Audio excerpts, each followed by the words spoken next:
We are live. Supposed to be working. Supposed to have some background music. That works. Alright, that works. This.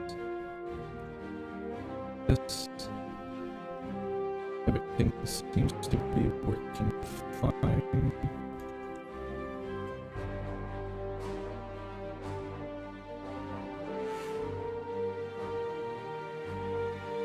There we go. Just going to fix this in.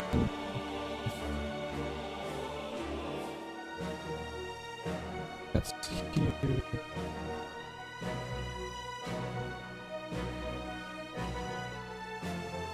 Wow. Okay.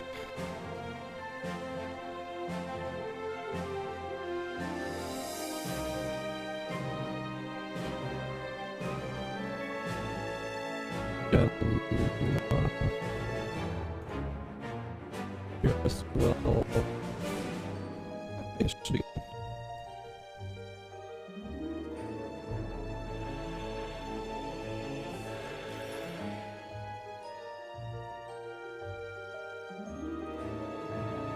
There we go. Alright, close that.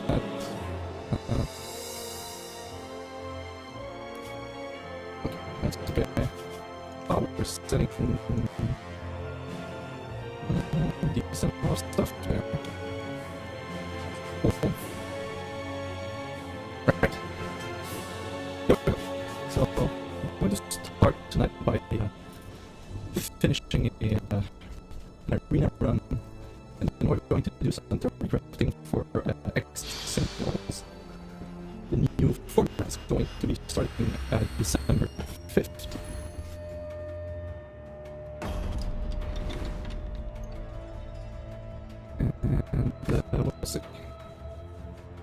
We'll see what comes out of tonight, but for now, yeah, this is a slower end, but we're not getting some lead, so I'll just keep it. Should be fine. Always split if you're looking for first.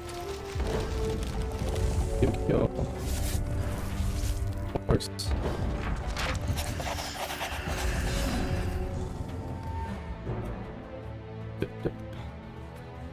Now this turn, we kind of want to find to look out for a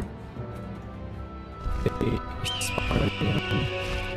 If we don't, the room is not too shabby indeed, so I guess that already at 18, the room is doing a ton of work and this is also going to be very interesting. Well, this game.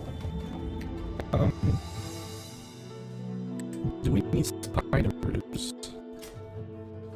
I guess the tree is not going to store that much.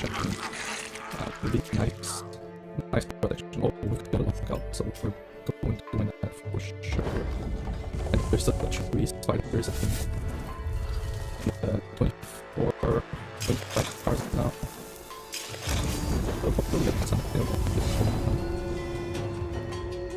That would look fun. So this is the card. I'm going to play a card.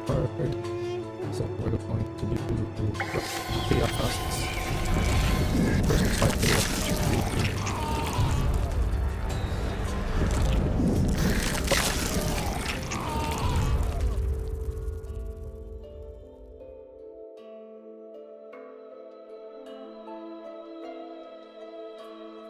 And then we go into 30 some more cards. I think we're good. Any card really resources as well. We're brilliant for trees, so this is very helpful.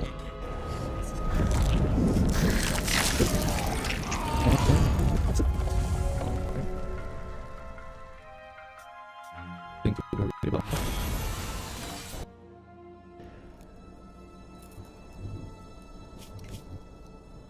Elite, Magistrate Elite is usually not that big of a deal because he just tends to draw a lot of cards, and that's generally good for us, right?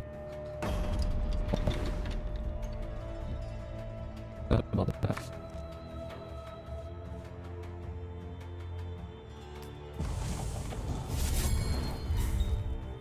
Got on to 2, and at some point we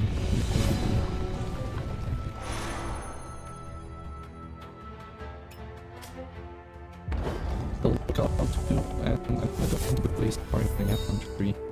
Often it's not important because there's not enough troops in the grid here. We could either just read more and then play just running in as a finish.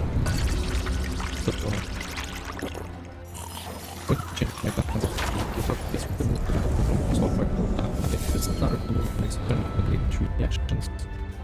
That's a lot better.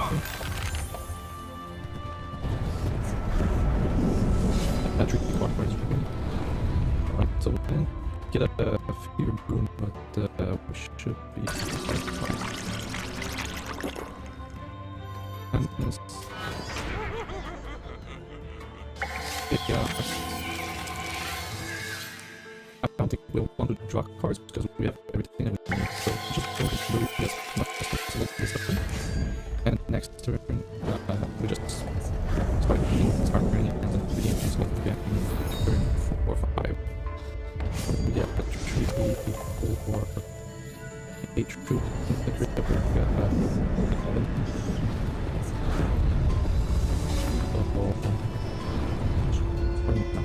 One thing we could do is you might have it crazy. I don't remember if he's playing pump spells at all. So maybe we want to be conservative and just play effective just to be sure.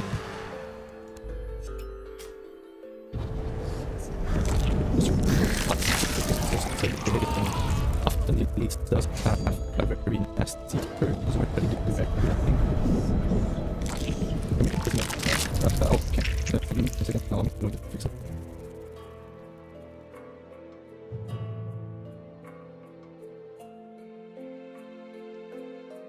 Hey, tell me if that's better now.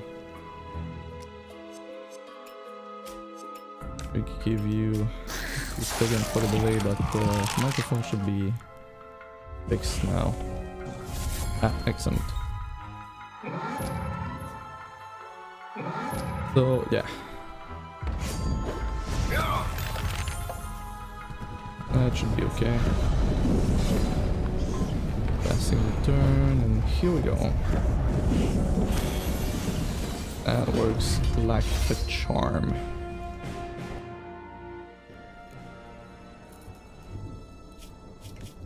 Periwinkle, as a boss, she's not too hard, but you need to make sure that you're not lingering, because she can she can start ramping into some very intense, speedy big troops that can kill you in one swing. So you kind of need to be careful with that. Usually it involves playing some gifts. I don't like Descent very much, but we have Gift and 1 Cunning Madness, but this is the kind of hand that could kill us, so I think we're just going to replace it. Too many resources. Yeah, this is better overall. It's a quicker kill, and we've got some draws, so I'm not too scared about that one. Always Fever Bloom first, and now we can... Wait, the one thing though is that Periwinkle does have troops that goes from crypt back to her deck. So depending if she has them in her starting hand or not, you may need some Tarantulas to deal with whatever she's doing. Here we go. Next turn we can draw 3. Since there's 20 card, at least 20 card in every crypt. This should be more than fine. Next turn is our big turn, so we need to have something. And Theogif is perfect, so this and Finitio's gift, right?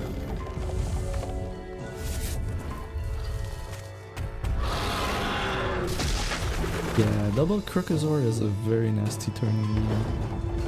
That's super rough, but we're in good shape right now. We're in very, very good shape. Got this in the bag. Yeah, we might just win right there. Oh, we didn't win. That was super close.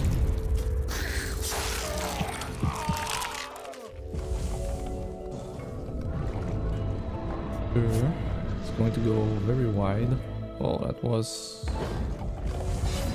Yeah, they're stunned. There's that one card that's going to be hard to remove, right? Because it's going back, so we need to survive that turn and then we're good. Can do about that. We've got a Spirit of Retribution to block the biggest thing. Hopefully it's going to be enough.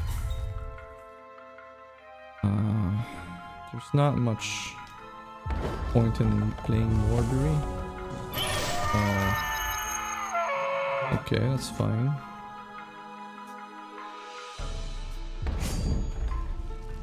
Yeah. So we managed to dodge the bigger threats, and when you have enough Bury, you can deny her most of the big threats, hopefully. So there's that, and she's stuck with some big troops in her hand and she cannot play, and we're good. We are good. Behemoth. Another one that is going to be relatively easy. Any slow deck really are not that hard. The biggest issue we have with the Bury deck is that when there's increased cost mechanics, because we're planning on playing a bunch of low cost cards, and cost increased mechanics really screw with the speed. Oh, I didn't mean to do that. Alright. Not a problem. So next turn, Bloom, Breath of Chaos. This. And we're already at 15 on turn 2. Should be 20 on turn 3. Playing this one. So we want an As Lookout or a Spiraling Wind. Got one of the two finishers, so we're good. This should be in the bag. 28. Can draw a non-charm just to see if we can do something nice, or we can draw 3 cards. Running Madness and Fever Bloom. Alright. Here we go. And we should win right there. Oh, 1! That's sad. Alright, no turn 4 win. Going to be a turn 5. I could have just not blocked here, so I'm not playing optimal to speedrun the thing. Right now I'm trying to farm some pieces of the new equipment, even though they seem, some of them appears to be not in the game. Well, they're in the game, I know for a fact that they are, but Robo Oil, for example, I've run more than 30 arena run since the release of Dead of Winter. I've yet to see that piece of equipment, and it's a rare. So I'm not sure, and I've been stalking the Ocean House day in and day out. I haven't seen one, so I'm starting to think that it is in the game, but you can't necessarily get it. Wow, I just lost all my screen now. I'm not even sure if the stream is... No? Okay. Is the stream still on? That was a weird bug. Alright, you see. We're still live. We're still live. Appears to be that way. Okay. A second, guys. I have to rearrange my screens. That was super weird. Okay. risky. You know it's ladies' night. It's singles night. So after I complete this run, we're going to theorycraft some singles format. Shouldn't take more than 20 minutes.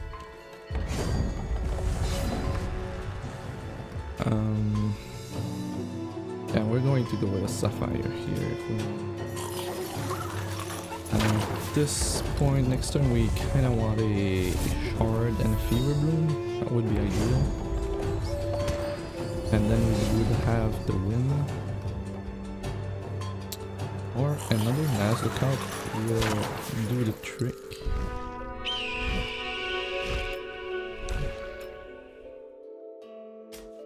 Yeah, sure.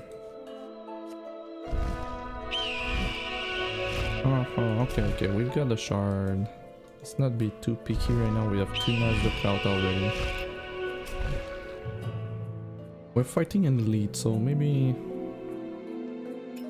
just to be safe we go with some Tarantalize. Just to be safe. I'd rather be more cautious, but we likely don't need it. That ear holding menace, yeah, it's nice. So, do we need... Oh, here we go. I think we're going to do our 3 and hopefully get that hauling menace. Alright,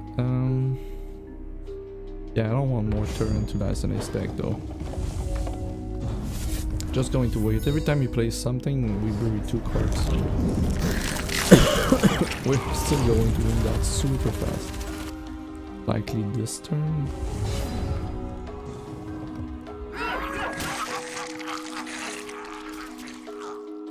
Hey, hauling menace. Yeah. Alright, maybe I should have fetched for a resource.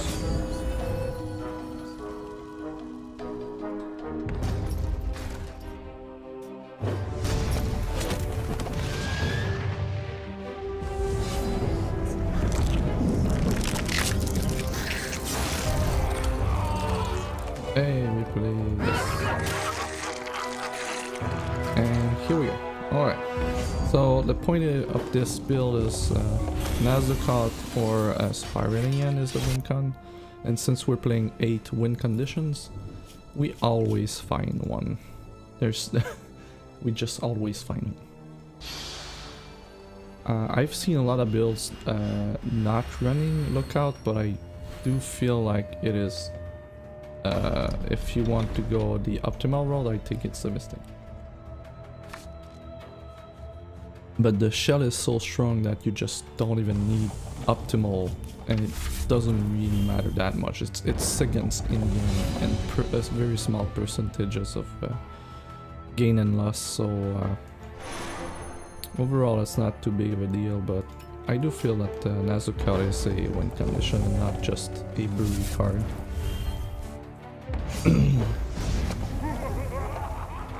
Yeah, well, that's what I'm testing right now.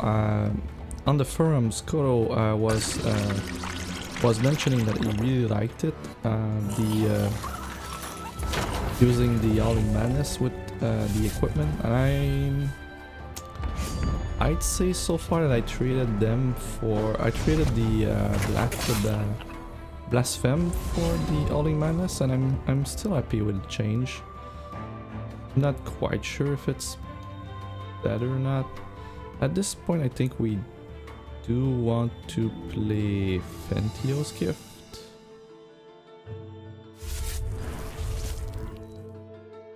So I'm going to play Gift first. It's not optimal for the bury, but I wanted to bury as many cards as I could before, after playing. And we may have to chum block Reginald, because I've died to Reginald too many times. Oh, fine. Yeah, we're taking that. Draw 2 cards. Hell yeah. Okay. Original is gone. That's good for us. Another nice lookout. Wow. We're going to bury a lot of cards there. Right. This. And we play. Then we go Crop of Chaos. And Chronic Madness. Alright. We did. Going to be a hard one because with the Fury Chant here, we may still die, but hopefully we're going to get it.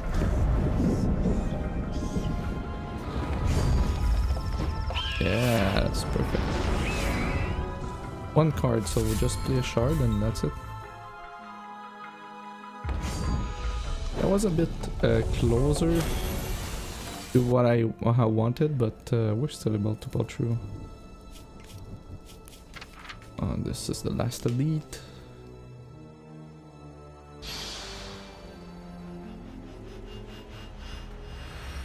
Yeah, Verdict is going to be a sweet mechanic to test in Arena. And we can stack a ton of it.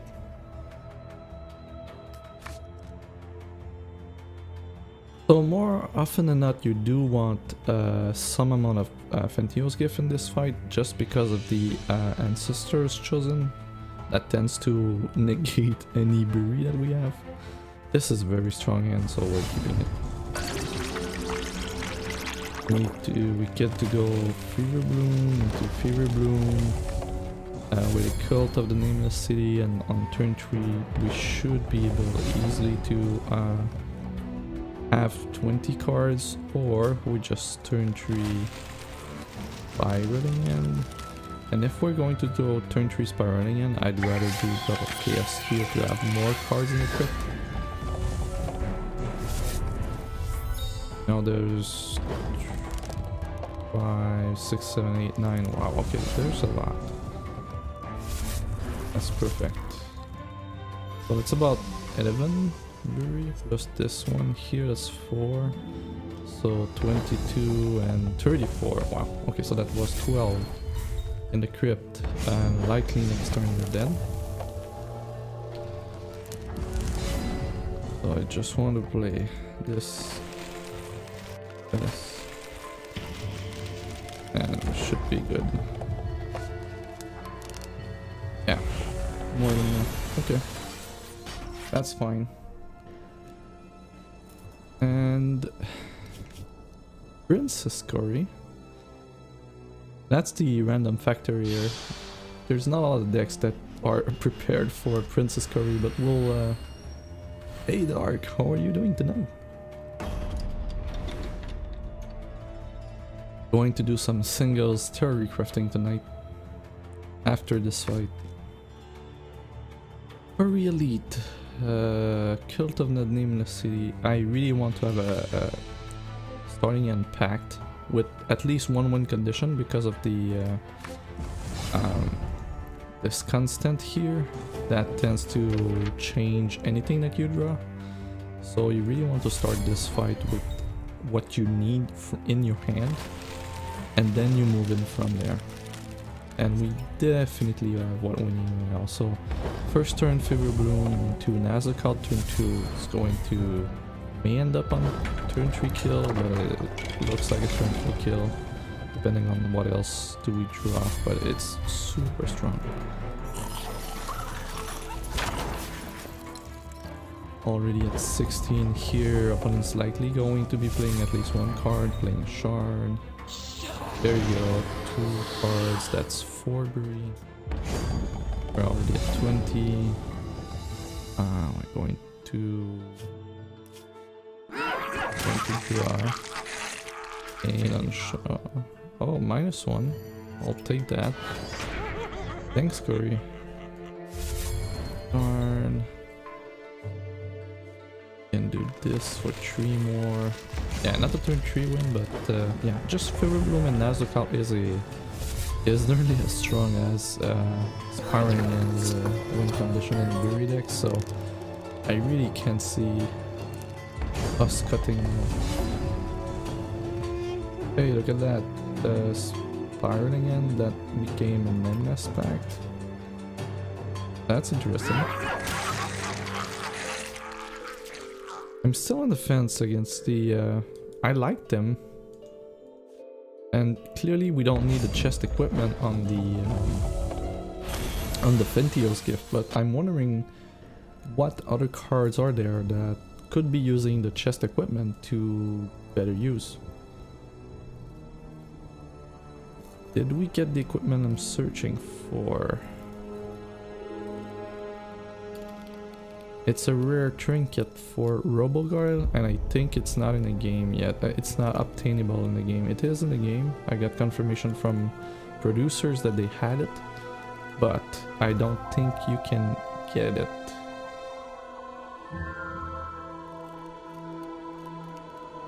Still nothing. I've done so many perfect runs and I'm still not getting... It's frustrating. Alright. Just to make sure, do I have any chest to roll? I think so, but...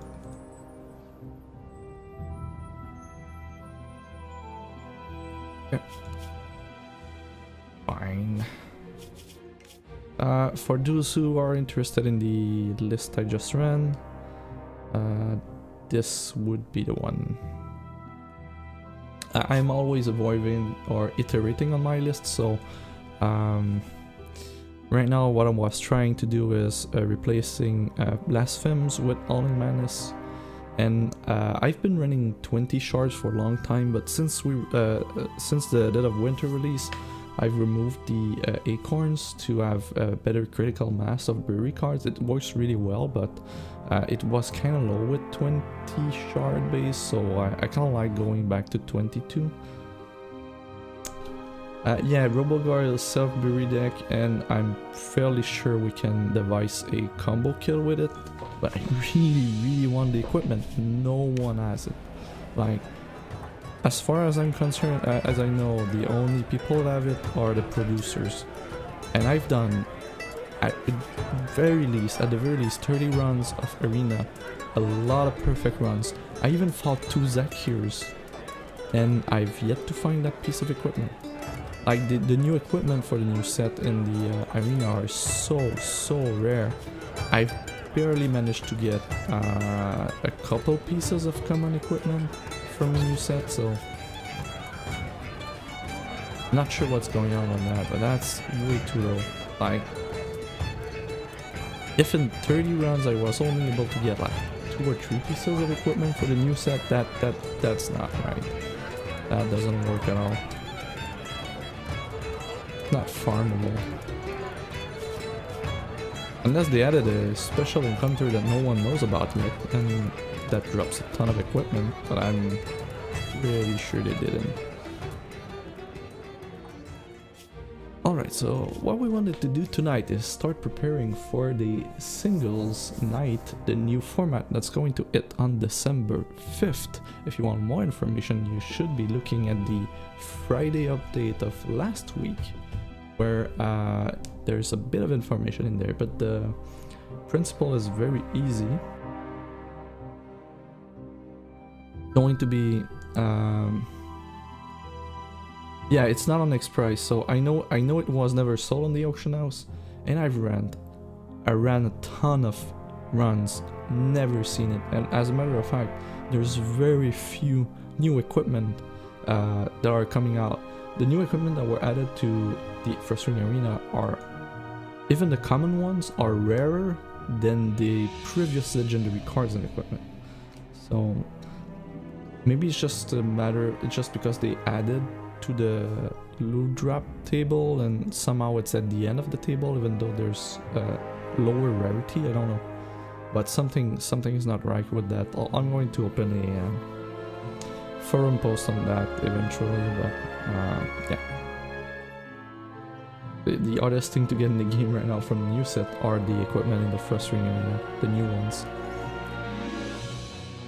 Hey, that's going to be a test. If I'd have to test here, and maybe while I still have that idea in mind, I wanted to look at chest equipment for this deck. See what else can we get with chest equipment.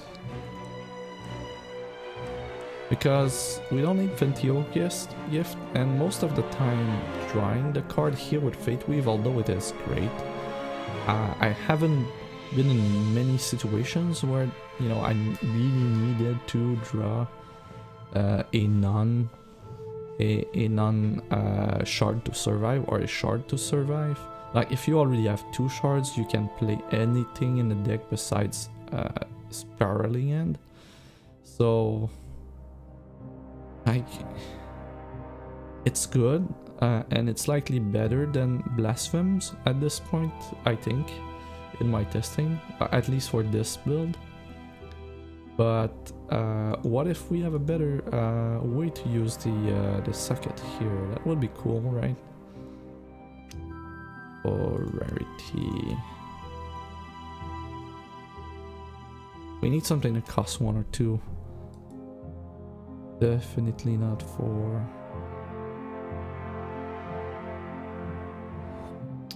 2 blood is not playable. Mine's not Shriven. Search for a card that loses threshold. That's too cute, right? It's not what we want.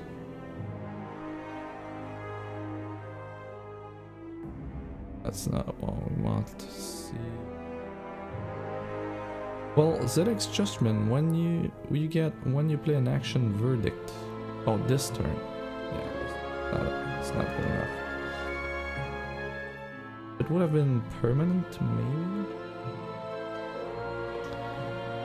Look at the troops run this way, cause no.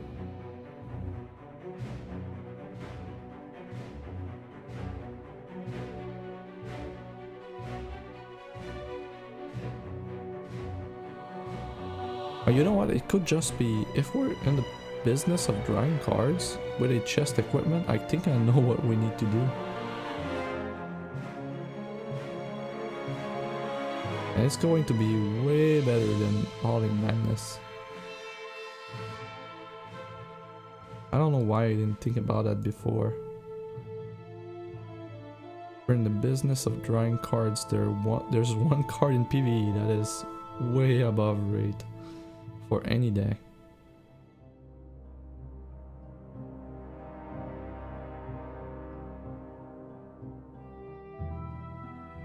We're going to find better than what I have in mind right now, but just want to do my due diligence. At the start of each turn, bury 1 card and gain or do some Elton damage? Nah, that's not good enough. That's not good enough. What's the other equipment on Zentat's Mercenary?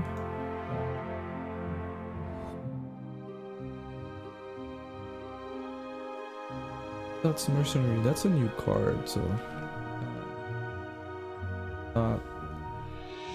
Mercenary...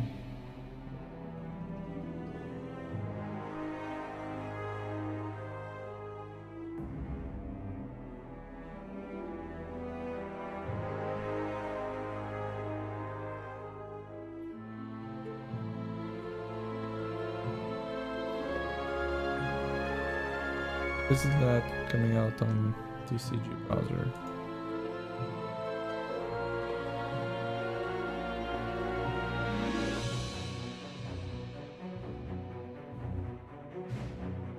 Oh, I know why.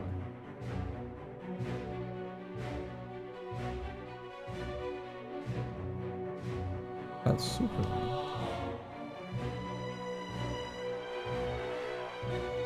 Not there.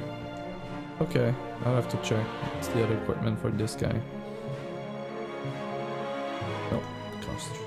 That's way too much.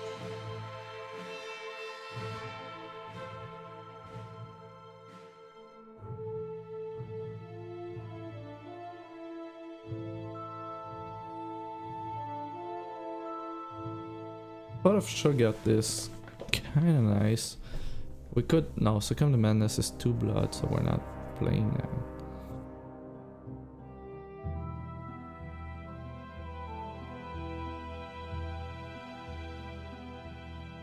I don't see anything I care about.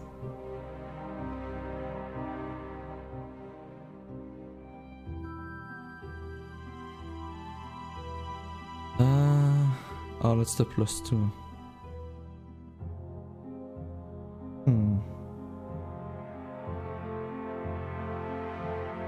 Bitwise, nope.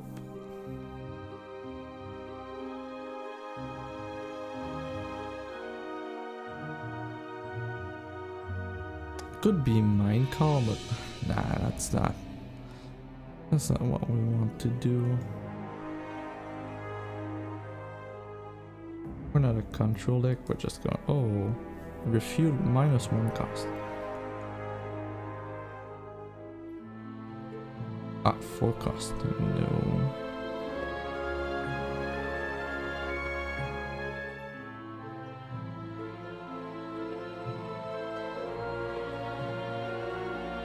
And this is the...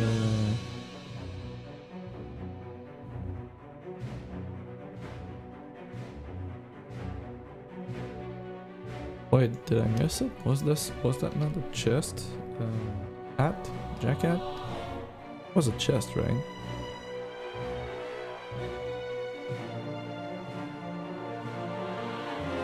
Oh, come on.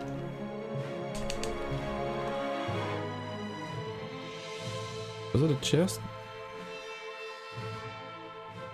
Draw 2, discard a card. That's way better than Holding Madness. It doesn't bury, but that's drawing a million card. I think it's going to just be better. Like, bury 3 is mostly insignificant, but if you play a Cerebral Jacket with a chest equipment, like, it's going to draw all the cards that you need, really. And I'm not even sure that we need Cult of the Nameless City at that point, so maybe we just remove Cult of the Nameless City for something else. Maybe we put Acorns back.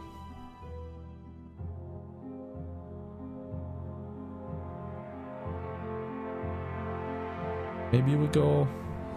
Oh, that's the next one. I'm going to save that as... For now, I think this is just going to be better. Like, you play Cerebral Jacket, and you draw 2 cards, discard 1, 3 times. It has to be way better than Holding Madness is. It has to. And it doesn't even require Threshold, so that's great. I may lower the amount of Shard of Conjuring as well, but so we're going to test that another time though. Right now we do want to go and look at the singles deck.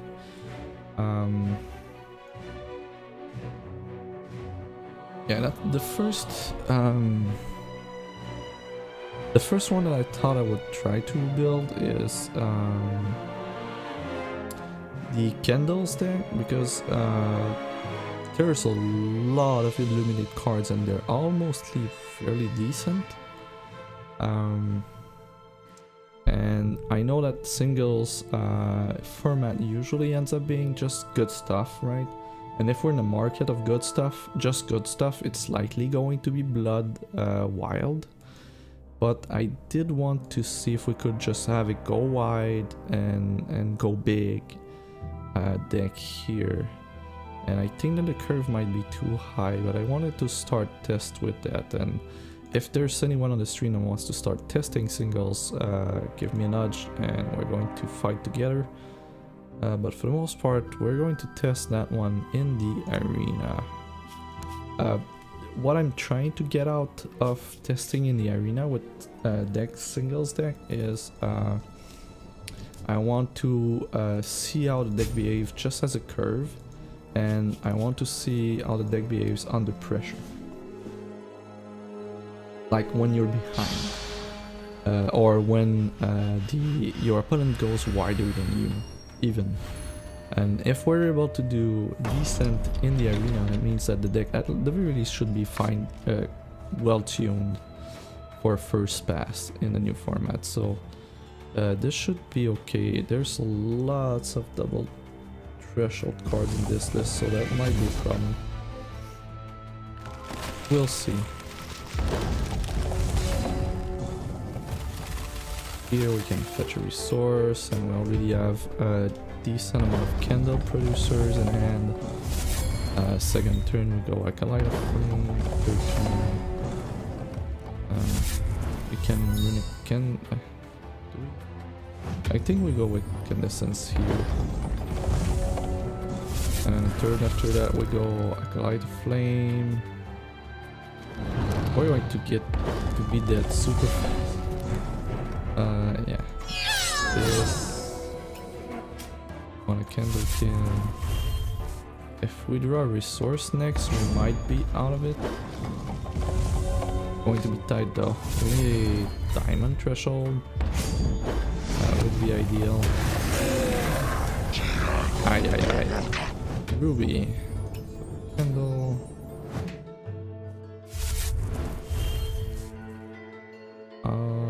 This is removal, but it doesn't kill that.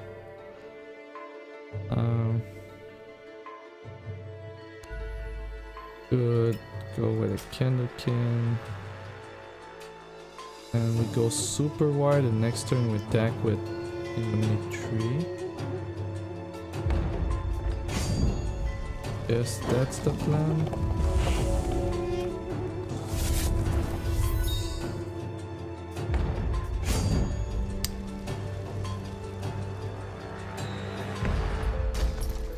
Yeah, damage is mostly irrelevant in this fight. So, do we have enough to kill him? Can certainly +2/+2. And we can cure.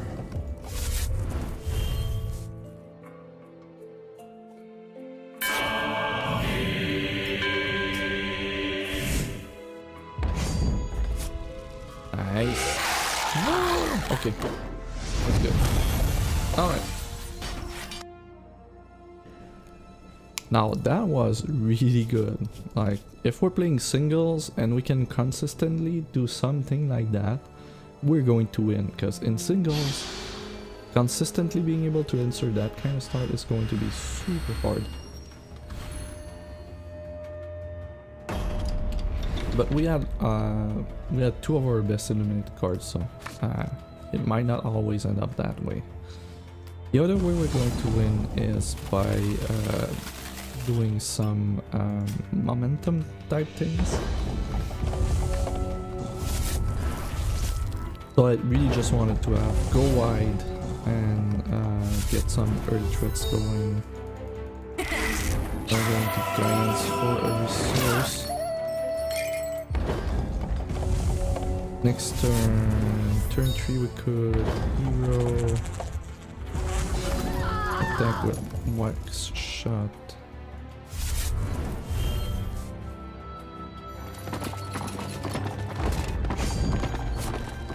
And this guy is going to have momentum now. Oh, no, this one got it. Yeah, it's random, okay. Oh no, it's not random. There's one armor, so we didn't do any damage. Okay. So, eliminate.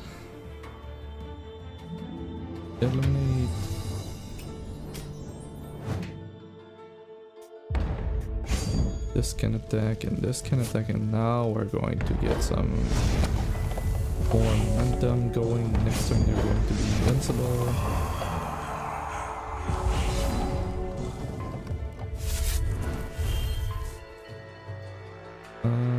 Do we... Oh, this one is momentum. Okay.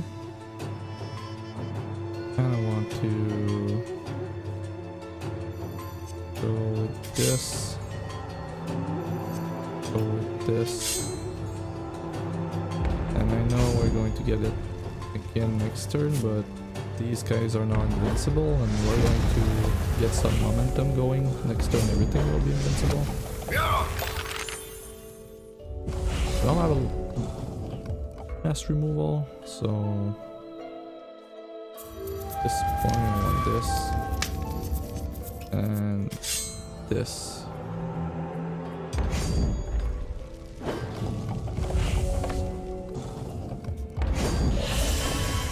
Wouldn't mind a resource for now. Oh, this is good. This is really good. So. You are a bigger threat than the rest. And this guy needs to die next turn, but for now, we're in a good spot. If we get a resource, we're going to... Hey! Seagull, how are you doing?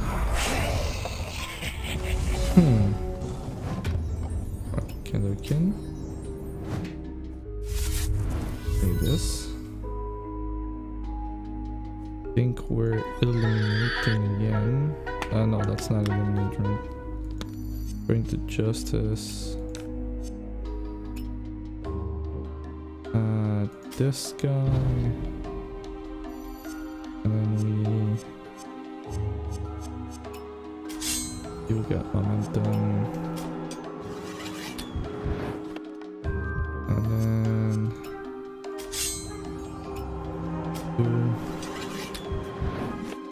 Heart of Embers is one hell of a card. Guys are invincible when they attack, so we're going to do that. So Hero of Adamant, of course, is very good in singles format. Cure.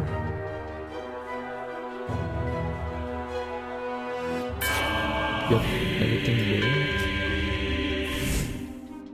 And then we can... Now invincible when you attack, remove life gain. Now invincible when you attack, remove...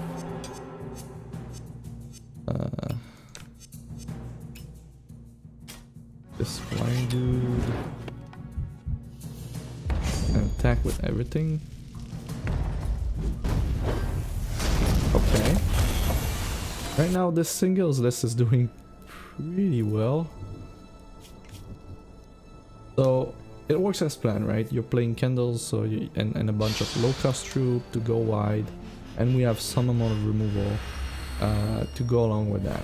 And if we get stalled on the board, we just wait until we draw all the illuminate cards, and then we get a big board.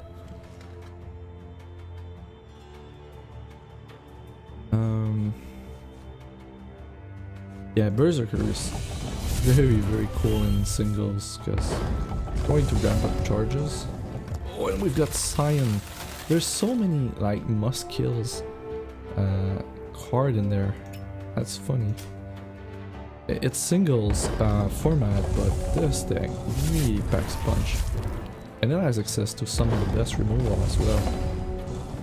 And like 3 drops, you've got a Crusader, you've got the Hero of them, the Hero of Legions, you've got the Scion of Livent. There's a lot of things that you need to answer or you die.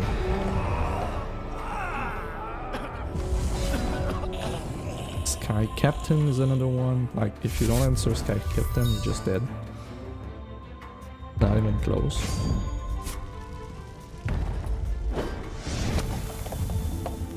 Do I want Scion or do I want Captain? I think Captain is the pick here. Hopefully he doesn't die. Next turn we can Scion anyway. True. We're winning that race.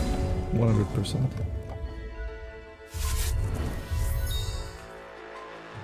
And then we'll play this and we can illuminate, guidance, get another Candle King, make sure that we get the resource drops, and we can attack for this. We're going to get another Candle King.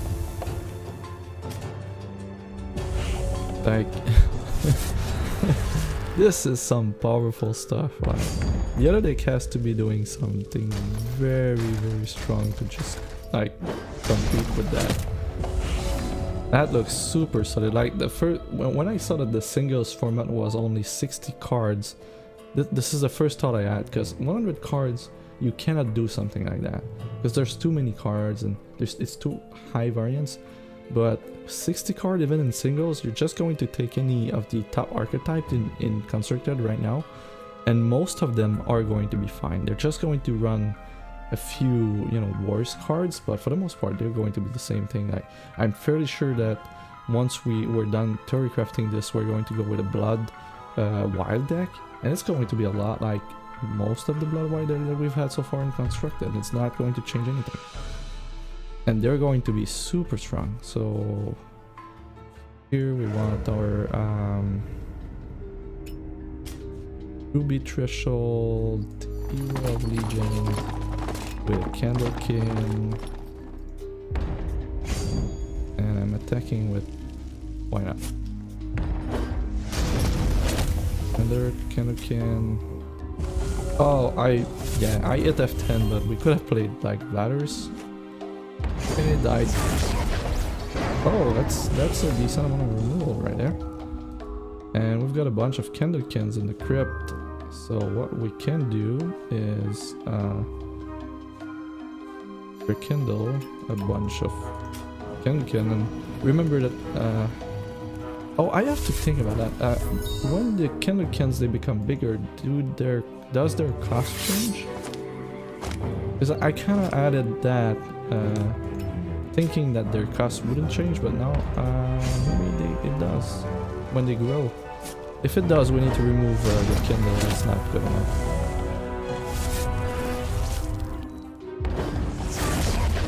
I don't think this build is going to do very good against elites, but right now we're getting some consistent starts at the very least. Looks good. Oh, ay. Cost doesn't change. Okay, so rekindle is good, because if you manage to pump all your troops and then they die, you can just rekindle 3 of your Kindlekins that are very big, and you get a board presence right back.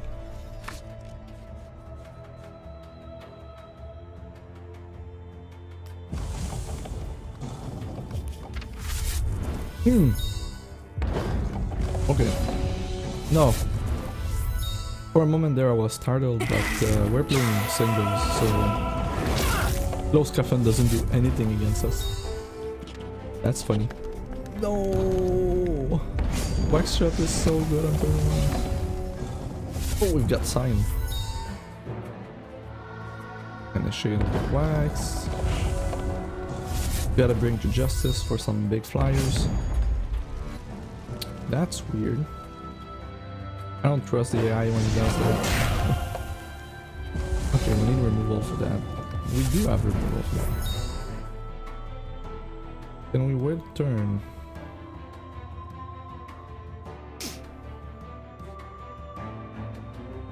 I don't think we can. And we're not attacking, because every time we attack the Angel of Dawn, Elite is going to gain 2, so we need big troops before we attack. Yeah, that's not going to end well. We do have removal though, we just need to go wide with... Oh, this is godsend. Okay, so maybe we're good. Maybe, just maybe we're good. We're going to have a lot of elementals now. Next turn we should be able to remove that. Cost 6. 6 is going to be hard, but should be okay. Yeah, this is getting harder and harder. Alright.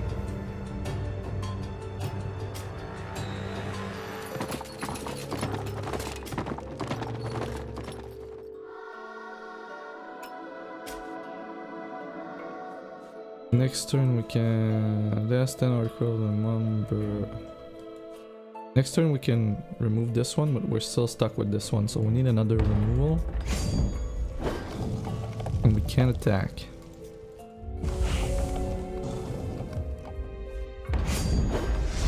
We need to draw removal. This card or the next card needs to be removal.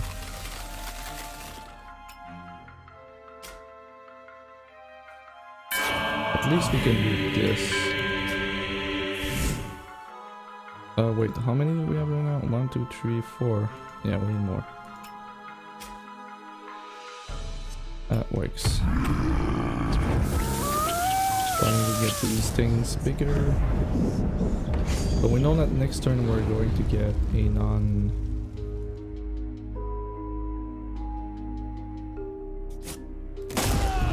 Oh, repel hurts. We know the next turn we're getting a non... card. And I have to work. Okay. Man, that's me. Okay. Not removal. So elites are tough. Playing a singles format in arena is not a... Oh, Fentio is going to be super hard. I do feel that the deck is consistent though. It's hard because we don't know what the meta will be, but I'm going to just say it right there. There's going to be a tier 1 candle deck in singles for sure. I think we're too heavy on the top end, and I likely want more removal. More fixing even, like remove some of the top end and just get more shard fixing, because that seems to be the issue there more than anything else. Yeah, I think not a lot of 2 shards deck are going to get away with without any artifacts to fix structures.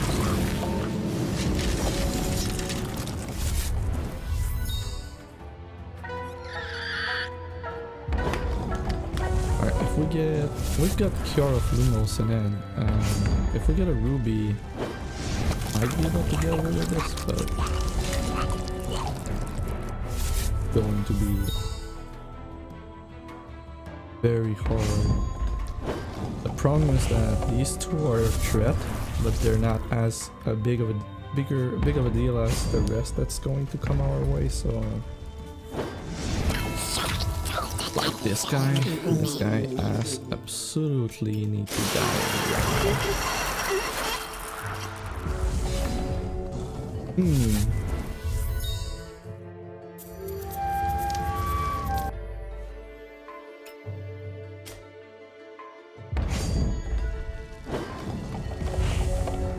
So 3/4 Swift Strike is cool.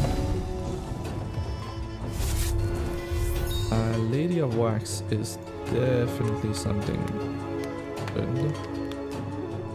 I want to grow my Kindred Kilns right now. No, I think I want to go wide still. And now I need to be careful with my priorities and not to skip on that if he gets a turn to that. Okay. We got a lot of spider eggs in our deck right now. Ooh, that's good. That's real good.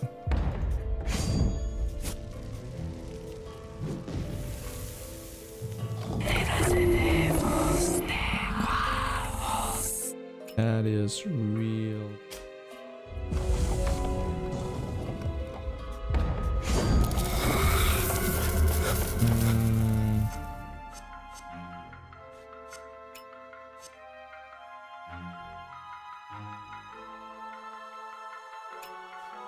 Going to favor the troop.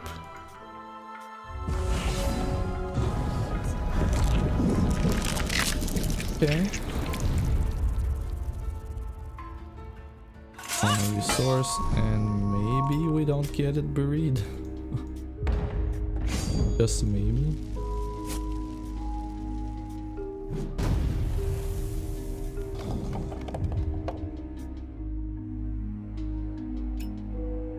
Continue with the number of Kindred Kin. That's highly suspicious. I'm going to take the damage anyway. Taking damage. No. Why? This is not working out. Okay, that's fine. It's like going with a singles decks again. The top tier 1 decks, yeah, that's not going to work. But I think we've got a good. I think we've got a good proof of concept here.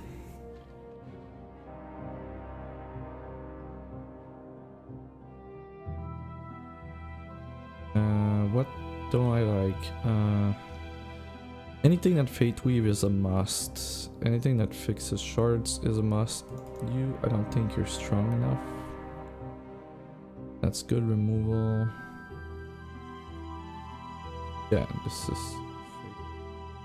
this is strong. Like there's only strong through like early up we've got some nice removal, right? And some cantrips, skating removal. Fate Weave's triggers, like early game is super good, like some very good removal and very good troops, and then when you get into the trees you've got Bring to Justice, Growth Legion, Crusader, Scion of Livent, we've got Pure Frame Protector, we've got a Captain, like 3 is super strong, even Wings of Wax is good in this list. 2-3 Illuminate 1 attack, I believe is good enough, but might not be. And then we've got Elder, we've got Embers. I'm pretty sure Lava Shaper is going to be a must. Spot a troop and a removal.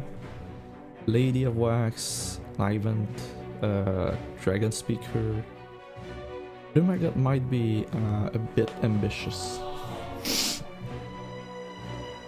But and then we go with Crow of Lumos.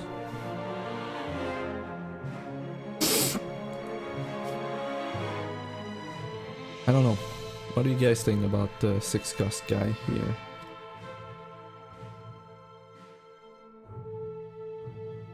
Eliminate 4. I think that's a proper top end. So what are we looking at in terms of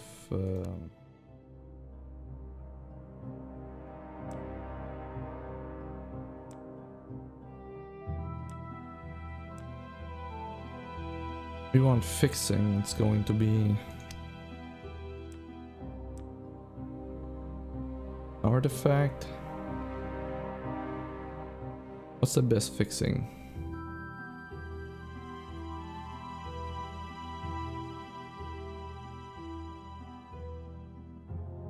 Search your deck for a shard and play it, it's not that great.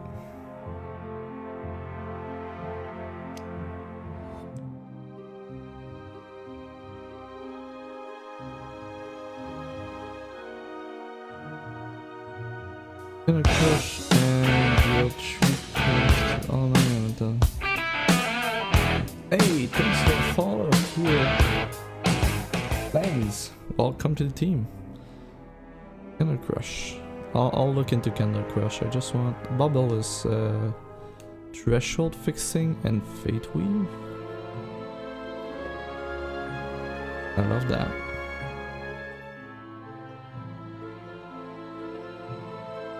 How many? 1, 2.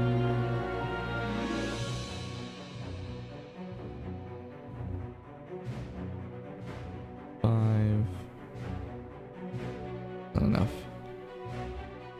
I really like Bubble in this kind of deck, so you mentioned Candle Crush.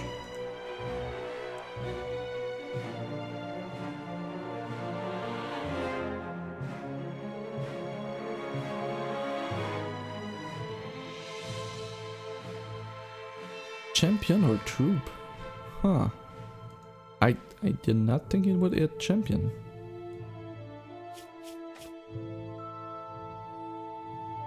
I think it's going to be better than the 6 cost guy here.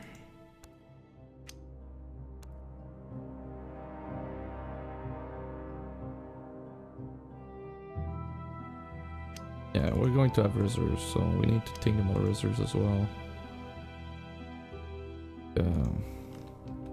Arcane Light.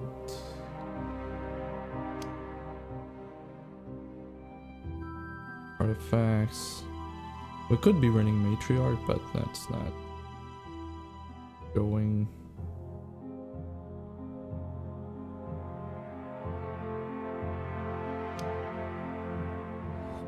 Could run the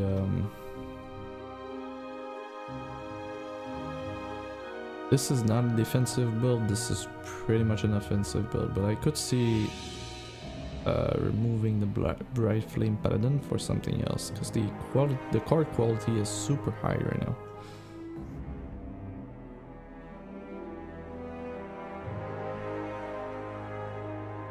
Remove this guy for another stuff. Fixing from shards like 2. Something along these lines. Aunt Master, absolutely.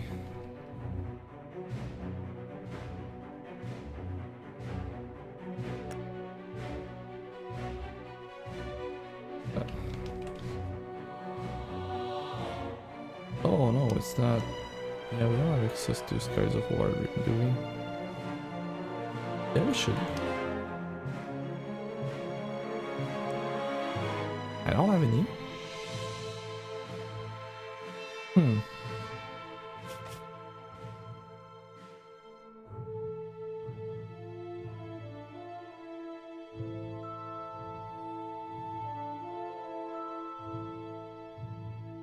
Avalanche to refill, maybe. I think this could be reserves. Maybe not.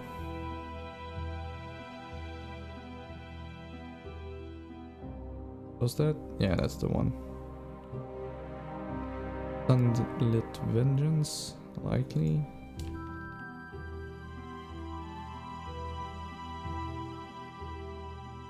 Sentence, not Vengeance, Sentence.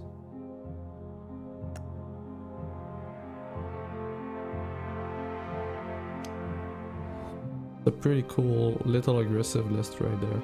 I think there's a lot of card slots that you can move around, but for the most part, I think it's okay. Could do something nice. So let's see, what else can we build? I used Life Drain for sync. We're going to go at Bud. Maybe Blood Diamond, good stuff. Okay, yeah, I got an idea. So we're going to do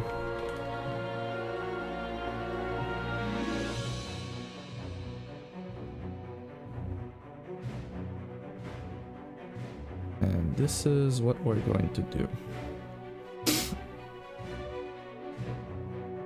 I'm not even sure that we can make it work, but if we can, that's going to be glorious. So we want Crusader, we want this guy, we want this guy, and we want this guy. You think there's a way we can make this work? That's a lot of ambitions.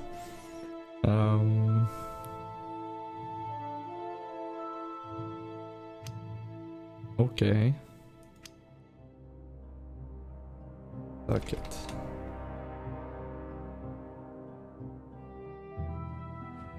You are Underworld and you have a socket. Ardent and you have a socket. Not helping at all. Likely going to be there just because of power level.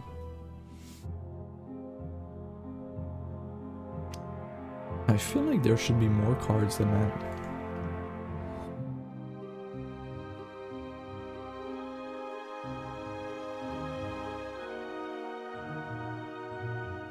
Let me check. Feels like I'm missing something.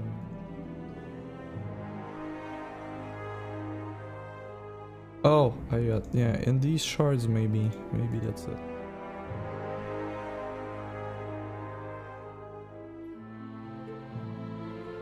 There's still a bunch of commons and uncommon. Oh, that's because of the, yeah.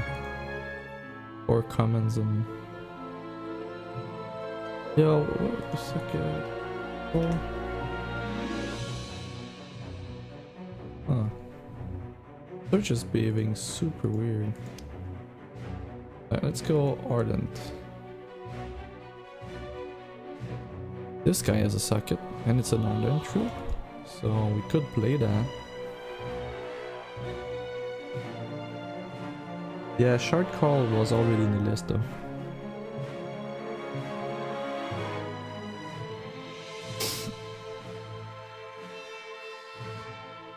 Any 3-drops? Oh, this one is Ardent? Yes, it is. Straight going to the deck. Question there. This I'm not really sure.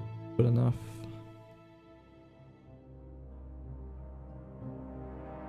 This is fairly good. And 5s. This is already there. Oh, we've got that, yeah. Okay. That's decent though. We've got 1, 2, 3, 4, 5, 6, 7, 8, 9, 10. We already have MC's requirement there. So maybe we can play with that.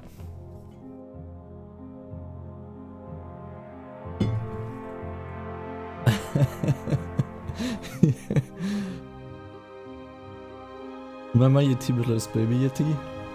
Yeah, I'm doing singles. I'm trying to we already have a build with candles that is working super well, and I thought that, you know, what are the single most powerful cards that we can play? They are the Crusaders, and to some extent we've got MC here. So moral of the story right now is that it's fairly easy to hit MC in this deck, so I don't think we're going to include like cards for the seconded card just for the fun of adding them. They're going to need to be powerful. Let's look at the Underworld seconded troops. We most definitely have Crypt Curse Knight. That's strong enough. I really like 2-cost seconded troop because they can be they could be 2-cost Fate Weave with Diamond, and that's very strong in that kind of deck. Being able to shape your draws, that's super strong. So like 2-cost 1/1 flight Fate Weave, that could be a thing.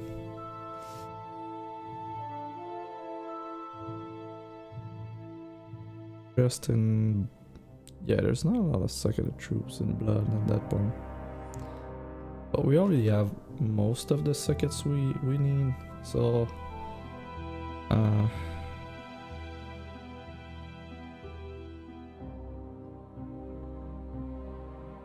this card, me not sure. Is that a major socket? That's a minor socket.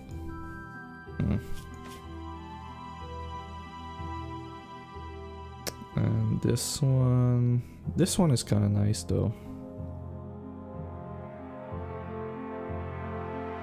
And maybe we run the other 2-drop with Fate Weave, like this one with Fate Weave, and then we have a strong Fate Weave. 1, 2, 3, 4, 5. 1, 2, 4, 5. So we need 10 more troops, and then we've got all the requirement, and that would only be 22 cards. So it might be good enough. I'm not even sure that there's enough good sockets for this, but that might be a thing.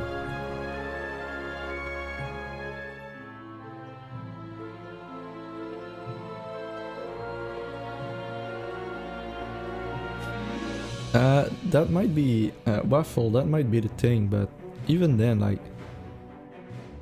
in Singleton, it's very easy to have a copy of a single card, and if Constructed taught us anything, is that putting a single copy of a card just to get the requirement for Crusader is something that a lot of decks have been doing for a long time. So these are definitely strong enough. We're only having 1 copy though, but the thing is that it's so easy to just get the requirement. I think they're going to be fine, but that might be true. The requirement might be too heavy to justify just 1 copy of it. So I'm not even sure I want Crypt Curse Knight. That could be okay. The question is, what do we do with our sockets? So let's not think about sockets right now. We need 3 more underworld troops. 5 more, right? 1, 2, 3, 4, 5. 5 more underworld troop. And we don't care if they're socketed or not.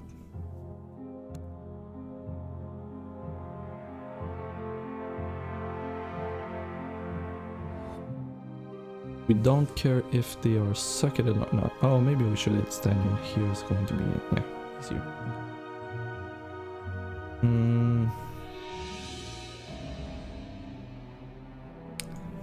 Darkheart, yeah, Darkheart needs to be in that.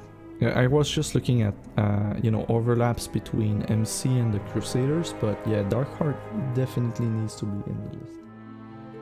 Might as well add in right now. Where's the Darkheart that has a head rolling? This guy. There's a head rolling in there? That's dark. That's real dark. Okay, so Darkheart needs to be there. Alright, we solved that. Go back to our Crusader problem. Is the quality of underworld troop good enough to justify that we're going to do that? This is going in there. This is going in there. I think Sorcerer is going to be good. Anything with lethal, right? It's going to be fairly decent. Might even be playing Venom Blade. Oh, we have access to Herald. That fixes threshold for us. I think it's going to be good enough. So we've got 1, 2, 3, 4, 5, 6, 7, 8.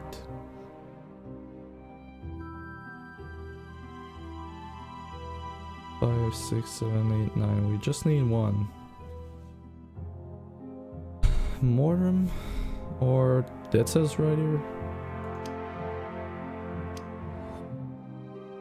Why is it this one not extended hard? Yeah, okay. And this guy. We're playing singles, so we're definitely going to play all promo alternate art cards that we can find, along with extended arts for sure. We need 1 more. 1 more. Venom Blade is kind of nice with lethal. That stops mostly everything. Is there anything else that we'd like? I think it's between Dead Cells Rider and Venom Blade. Venom Blade can be a late game threat with its size. Anything? No. Need to attack? No. Could it be Infiltrator when you Fate Weave? We're going to have 4 troops that Fate Weave, plus 2 shards that Fate Weave, plus guidance. Well, that's 7. That's 7 sources of Fate Weave. We could also run the champion that Fate Weaves. I'm not sure that amounts to enough Fate Weave though. We could run top end with Ratpa Gang. There's Mordrum. Yeah, I think... yeah, it's likely Mordrum, isn't it?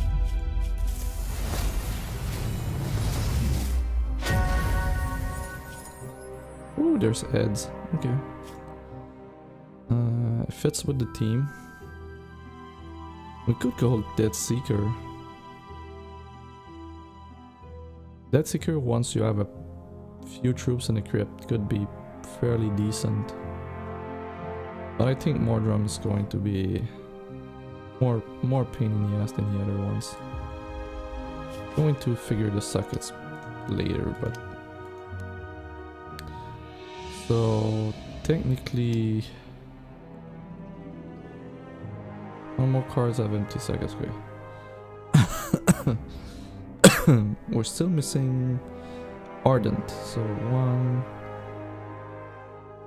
2, 3, 4, 5 Ardent. We need 5 more Ardent.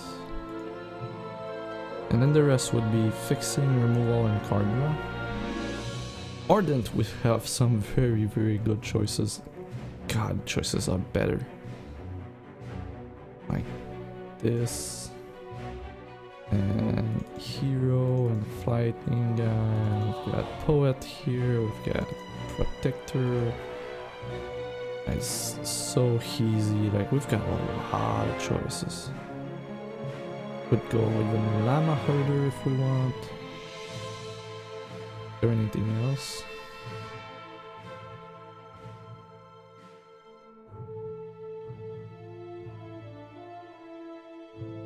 So many good choices. We could go Exalted Commander. I think Exalted Commander would be pretty decent. Lady of Wax.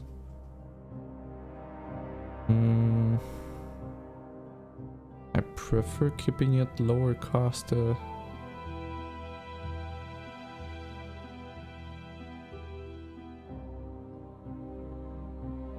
We don't even. Oh yeah, we have one. Okay.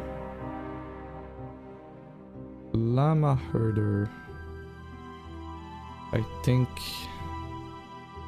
would be best.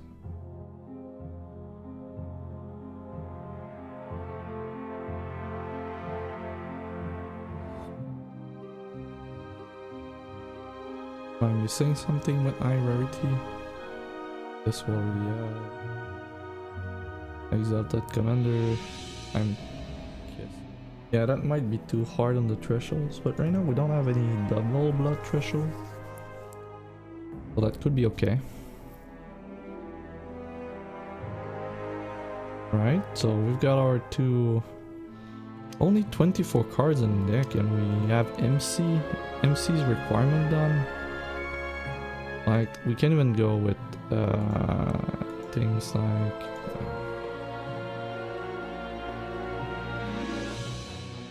Could go with an Animus. I think that's fair. How many seconds cards do we have? 5, 6, 7.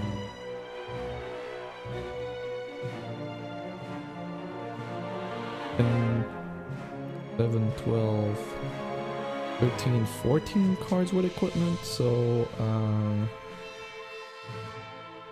yeah, the quality of of low drops is very, very high. Yeah, I think we have got enough for Altar. We have enough for Sentry. I'm not quite sure for Sentry though. We could get Infinite Fate Weave with the enchantment that has a socket. With the enchantment that has a socket. Have access to From the Ashes. You have access to Bride. That's some fairly high quality cards right there. We could even play our Arbiter of Twilight. No, I don't think it's good enough.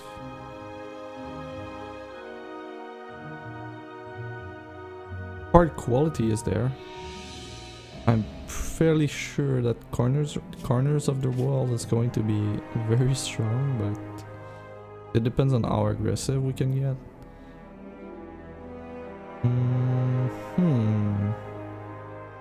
We have access to Elduritan's Glory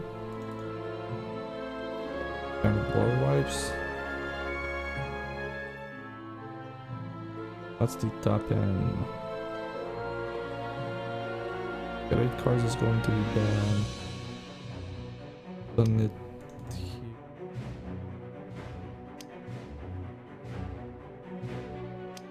This could be good. I don't think we go double blood threshold. Going to cut a lot of rares. This is a fair removal.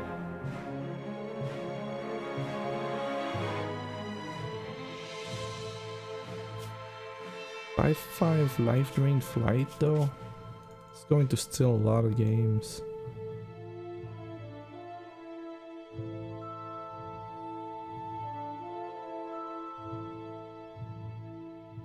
That the oh, frost form. Oh yeah. Oh yeah, there's that card. There's a that could be a thing. Yeah, if we go double blood, we can likely get a decent amount of very powerful cards in double blood. So maybe that.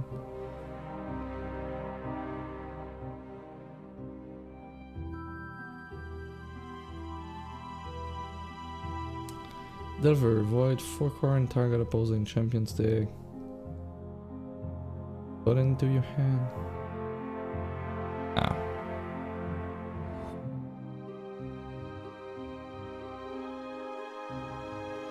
Hey, it's there. Frostlock is super good. Need more removal. 80 Violet. Bucket Army? No, I don't think so. No. If there's ever something related to crypts, we could do that. Zorat's Victory with Fate Weave could be good. Like, if you empty your hand, you're going to be able to guarantee having access to Fate Weave, like every single turn. That seems like a super good proposition. We're likely running this guy in the main deck.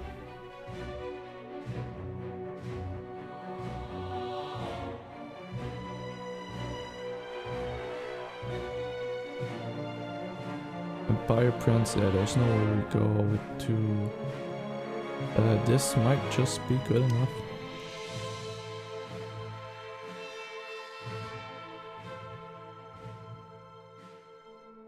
What kind of race do we have for Underworld?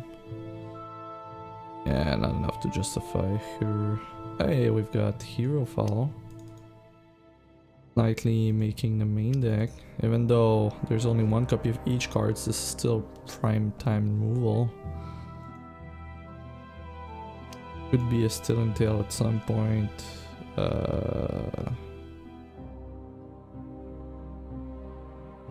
And then we go into commons and uncommons. Threads of Life is likely going to be super strong. But we kind of want removal in that set, so we want maybe Threads of Life, removal, non-chaos touched, and then you get a 2 blood threshold removal is strong, but I'm not quite sure we can go there. Have fun sucketing. Yeah, we're going to have fun sucketing. That's going to be not that hard. We don't have that many major sockets. So we want Decree, we want Grasps. So Decree.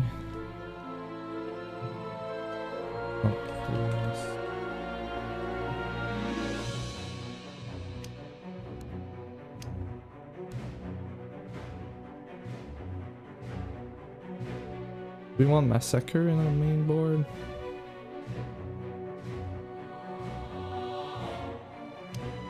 Could be in our reserves. And then we go...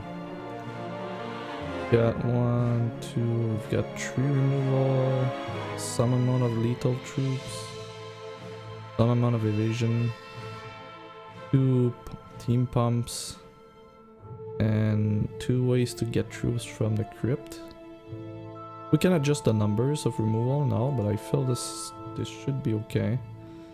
And then we go with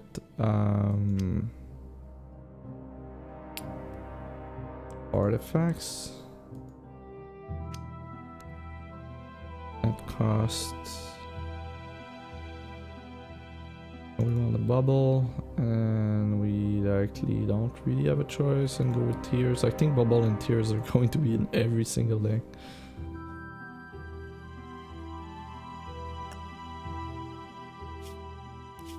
$35, but the curve seems to be low enough, and we're going to have a decent amount of removal decent amount of Fate Weave. So I'll reset this. We want low cost troops to have Fate Weave, so you have Fate Weave. One.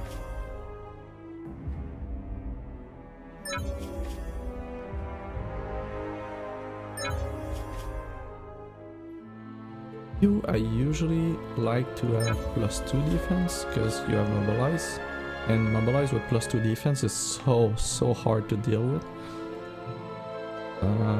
What do we want Fate Weave on next? Likely one of the Crusaders, where yeah, it makes more sense to get it on the Diamond Crusader. So if we're able to play Diamond Crusader, that means we've got our diamond threshold. So MC is going to be flight. This guy is a miner. Should be speed, right?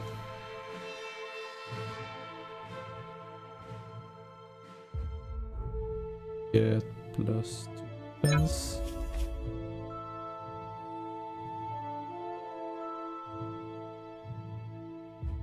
Get +2 defense as well.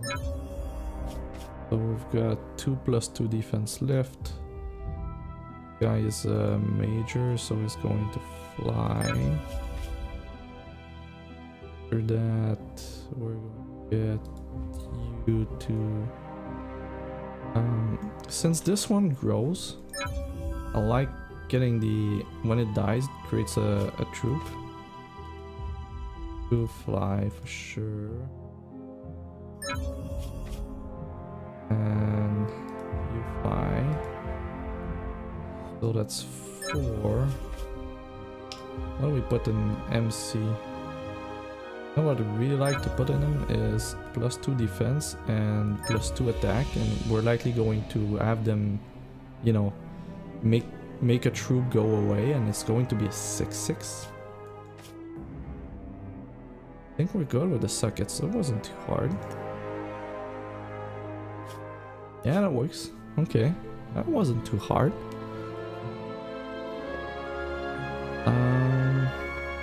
There's not as much removal I would like, but we've got a decent amount of lethal troops, and we've got a decent amount of evasion.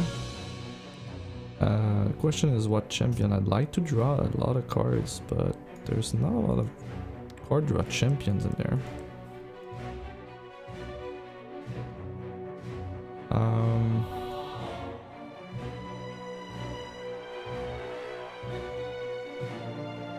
You know what? Pyramids might just be the pick here. We've got a couple of flight troops, and it's going to be super hard to deal with. Like, it's going to be hard to consistently have the right removal. Most of the removal that just destroys something without any condition is going to be very high costed, because there's not that many even at rare, and it's always the same ones that we're playing. So quality of removal is going to be low overall, and it's going to be hard to deal with big things. So I think that could be where we're going. We've got a very good amount of flight troop. We've got a good amount of, you know, team pump. This feels like a decent build. Now we need to figure out resources. Mainly diamond with splash of blood, and we've got 2 cards that have double blood threshold, and that's it. Okay, so the obvious is this one. We're going to use you. We'll use you. Ooh.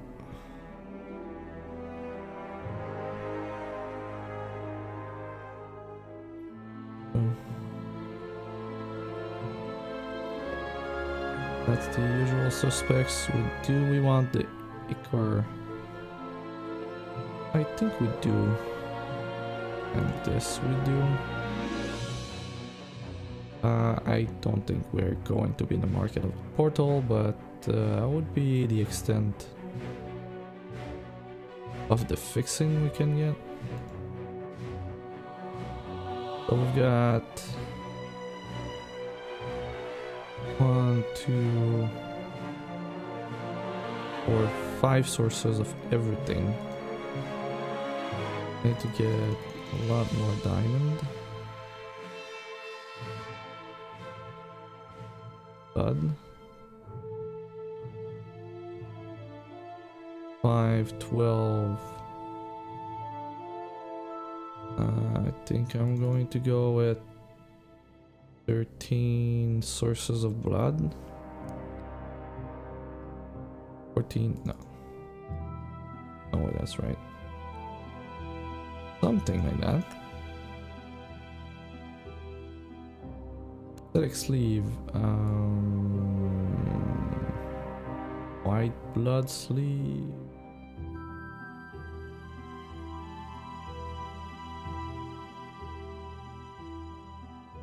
You know what? I have no inspiration right now, so. Battleboard. There's white on this battleboard. That should be okay.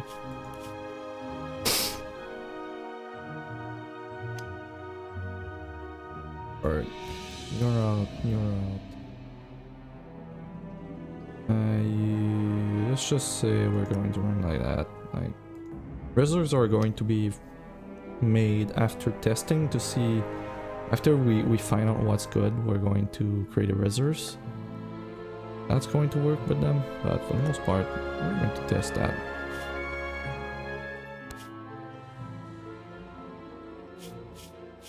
Pyramids, okay. That's the socket deck.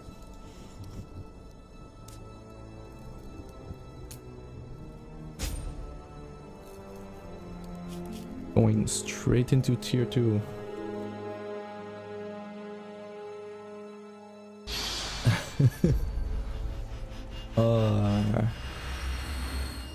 I have no clue if that's good enough, but the tube quality is super high. Diamond in general feels the strongest shard right now, from what I've seen.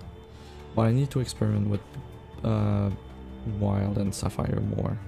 This is a keep, right? Turn 1 wax shot is going to end a lot of games.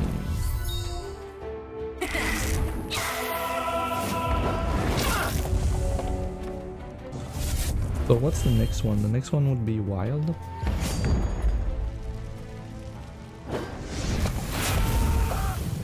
No, wax shot is dead.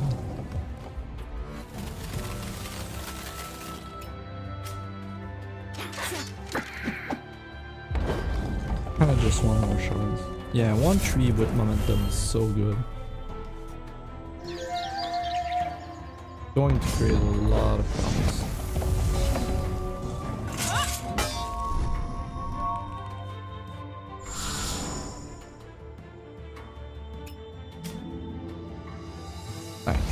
It's a 2-4, and then I really don't think we're going to be killing the Huntress, but we'll see. You know what?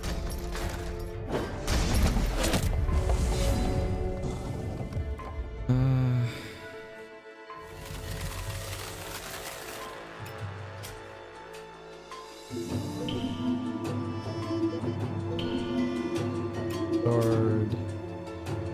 And then the next card is not a shard. Attack here, no, not yet. Hey Jackus, how are you doing tonight? Okay, that's good. That's good enough. Not too bad. Out has Fate Weave.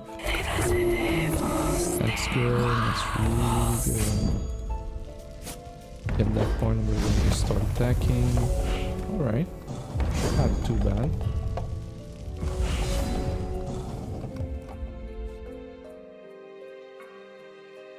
Question is it good enough?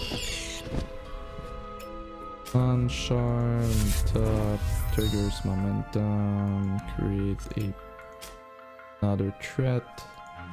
Oh, we can't play the Elder now. That's right. They're going to... Yeah, Diamond is so strong. It has Fate Weave and it has the best troops ever. I think I'm going to play Diamond with something else in that tournament, so we're going to play that. It has the Flight Gem.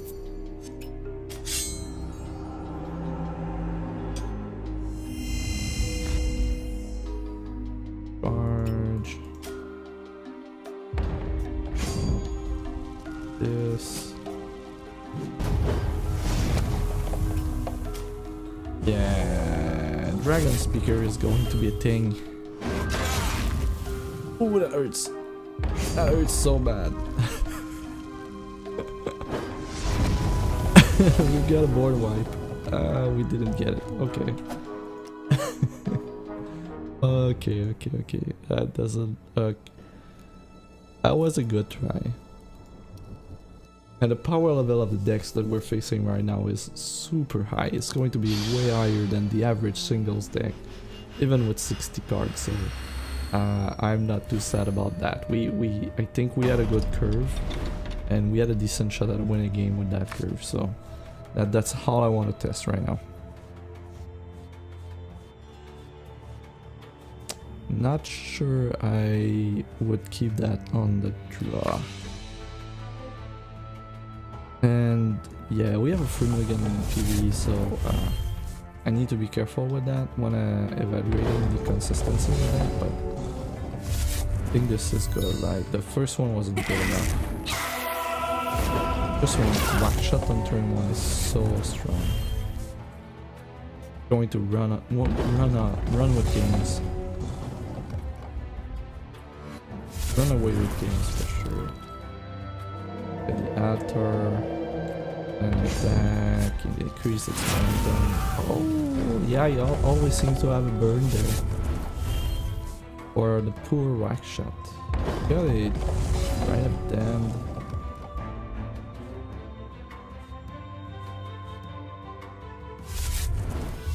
I don't think we're going to go with the bride yet. Going to go with a Sagat card that makes us draw a card. Hopefully it stays alive. Oh, we've got this one at Fate Weave as well. Nice.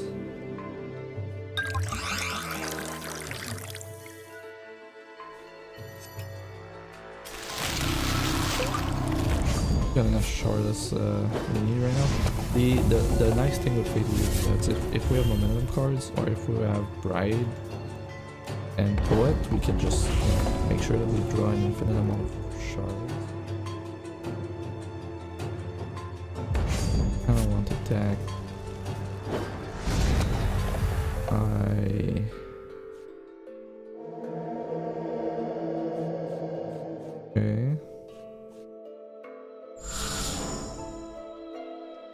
I don't think our opponent's playing any... Oh no, the bird. The fireball. Wondering if there will be a mono ruby deck. It's likely going to be mono ruby or ruby wild. Maybe we want to test ruby wild after that. So draw a card. And block. And then you're dead.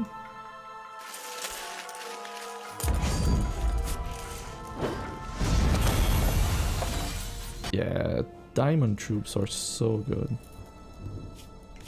And you have the Diamond Crusader as well.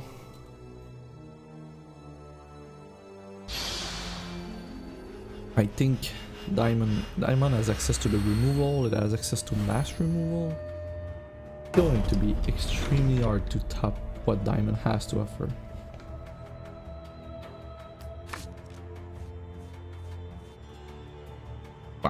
Okay.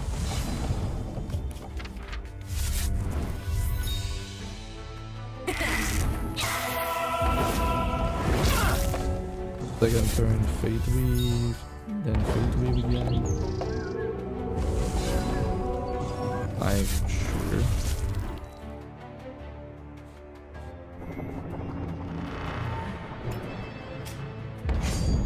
First attack with this guy.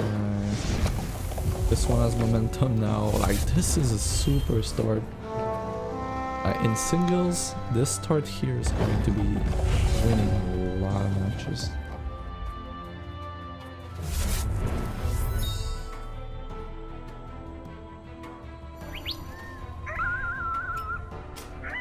I just want shards right now.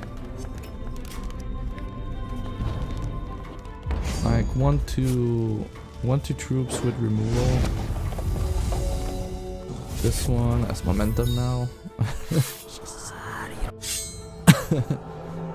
So good.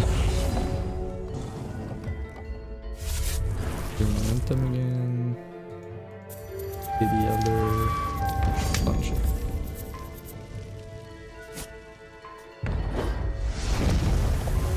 Yeah, momentum on this one. Okay. This is good.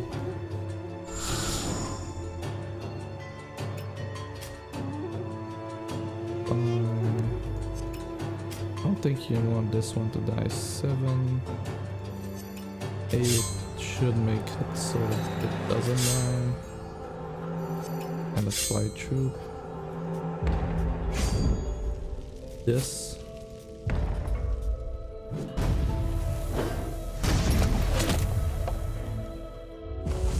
And next turn should be one. Maybe not. Oh, maybe more than the Fisher is killing it.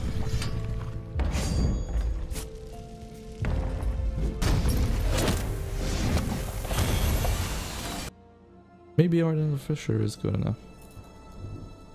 I think we're getting a sweet curve right now. Well, we've got some wax shot start, so that's really darn good. We're not going to consistently get that, but I think that the true quality is high enough that we're going to just play something that needs to be answered every single turn. Is that better than the Illuminate deck? Not quite sure. Let's try that.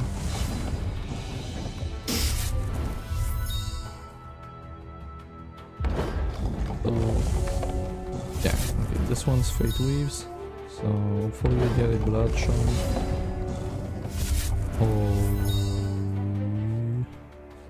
yeah. So sequencing is we get a shard there. Next turn we play the Adept with a shard. And on turn 3 that's a 2-4.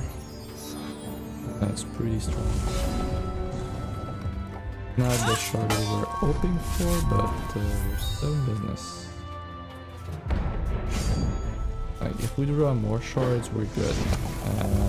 Ideally not diamond shards, but any shards really.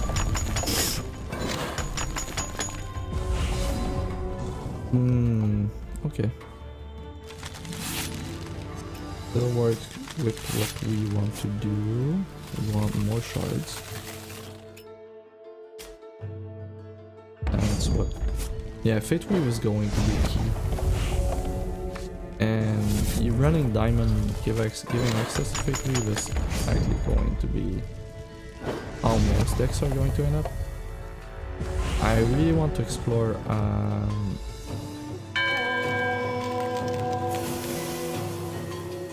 we go with Darkheart?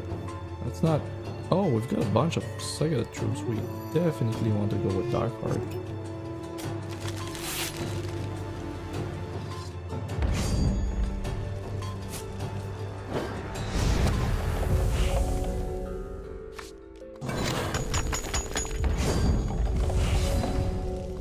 Yeah, Darkheart is going to be very strong. I don't think we want to eliminate that much. Can attack.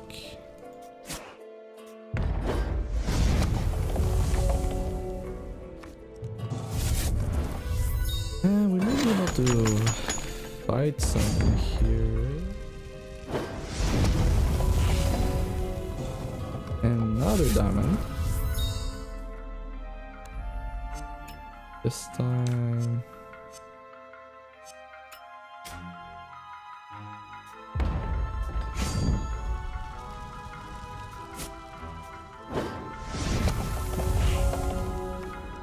Okay. No.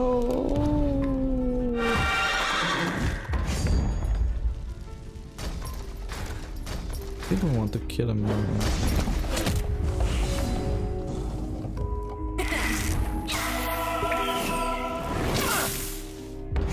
Oh, we've got a 3-3 here. Is going to deal with that.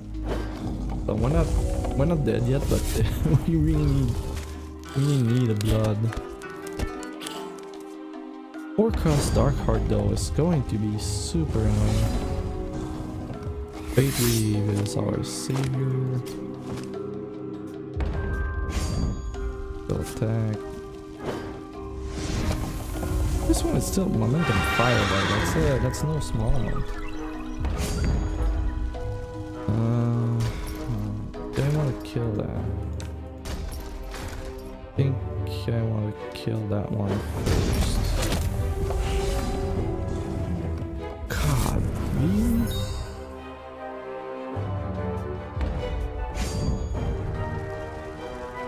This one, I kinda want to die in this one.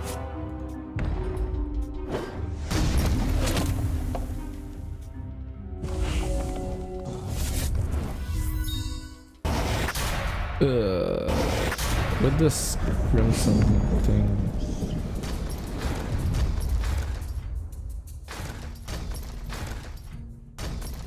Yeah, I'm going to die. We put up a good fight, but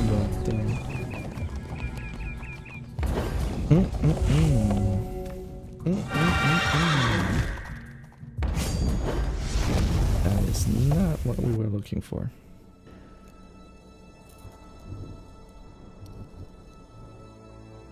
I do love the list. I think that the Candlekin list was better.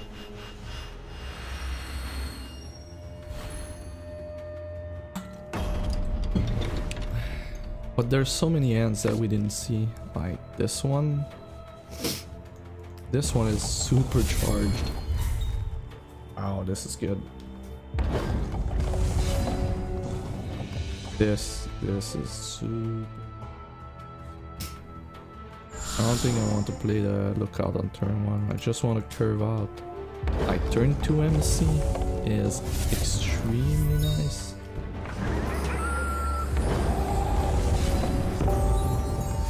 Turn 3 pure flame protector is nuts. And then we can turn 4 lookout. But it has momentum.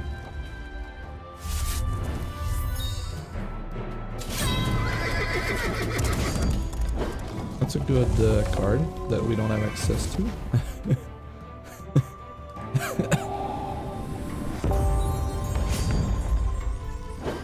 Okay, yep, no problem.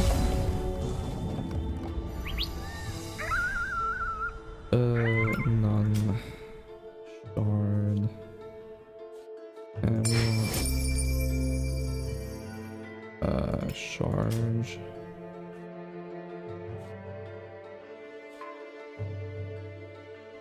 Charge. 2 MC.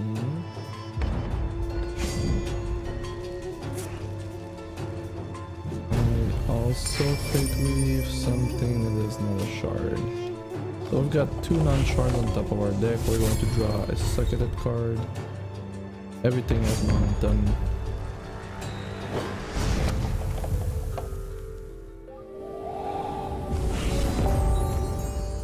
Elder is great. Hey, there was supposed to be an unshard somewhere in there.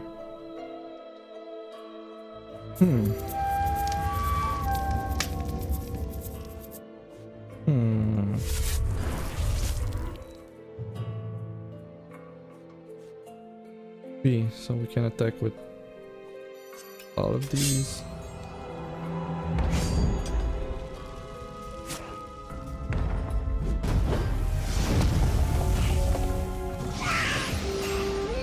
Oh, that's bad.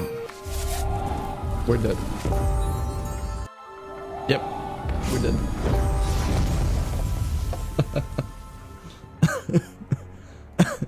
That's not going to happen in singles, but do we want to push it? There are a lot of great ends. So I think we want to play MC sockets with Diamond Crusaders and something else. Something else could be blood. I don't think it's going to be blood. We need to look into wild and sapphire.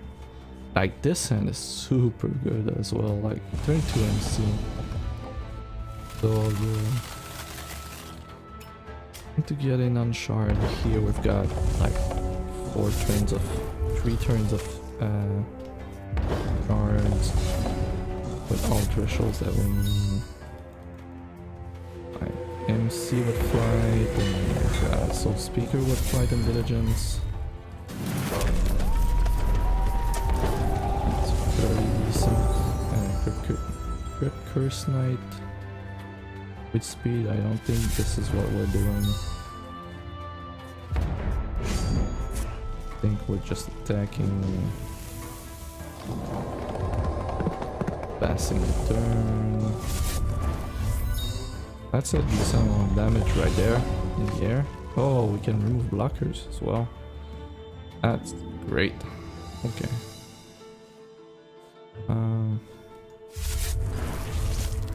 I still think we do this. Like all the flight attackers. It's nice because our major diamond with flight and Swiss Strike are in a 2, 3, 4 and 5 drop. Okay. So we do this, we do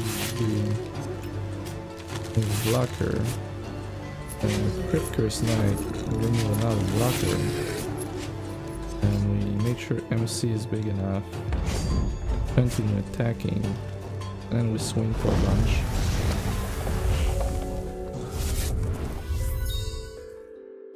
Our opponent will need a fairly strong removal. Oh yeah, oh yeah. So we end this. Remove a flight blocker. Sadly I cannot play any. Oh wait, 4, that's 10, that's 11, and we win. I'll take that.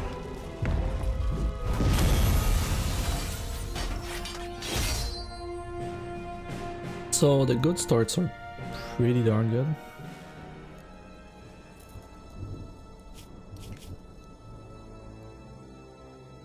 Going to do one more game and we're going to try and find what's the best pairing with Diamond. I still think we want MC because in Diamond we've got such a high quality of socketed troops. So I think the best card is going to be somewhere on the line of Diamond with MC and Crusader, and then something else. The question is, what's the best complement or supplement to that? Not a particularly strong hand, but could have gone with the blood here and then Diamond for a speed Crit Curse Knight. That was a mistake. Alright. Turn 3, we've got a lot of options, but it's going to be Skyless Captain. Even more so that we don't have any blood thresholds here. Yeah, fixing is going to be such a big part of the game. Sentries, which ones are sentries again? What's the name? What's the full name? I think I have worker bar in the chat now.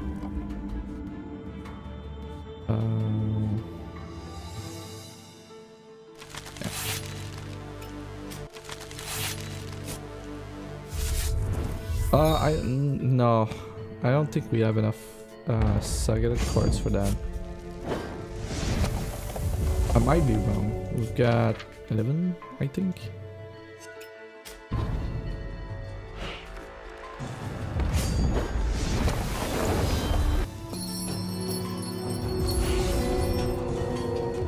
Oh, that's nice.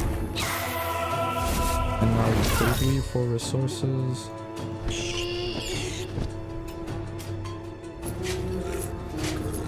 This one. Tricker's Knight with Faramidas is not that bad, right? Because it could be a 4-tree. That's fairly good. We know we've got a shard here. So yeah, there is a shard. And then we attack with... We're going to go super wide with the Candlekin. And now we're doing 2 triggers of eliminated return. If they somehow kill this guidance captain, Dread the Light is going to invade. Yeah, there's no way we're able to attack on the ground, so just going to continue attacking in the air and win the game. Okay, that's good enough.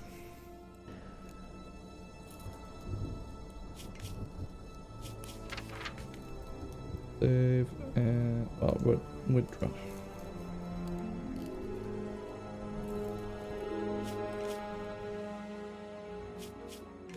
Alright, so time to look at wild. Because if we do diamond wild, there's a ton of great cards right now with momentum. So maybe there's a momentum there. I love the second deck though. That's cool. There's a ton of there's a ton of stuff like diamond, wild,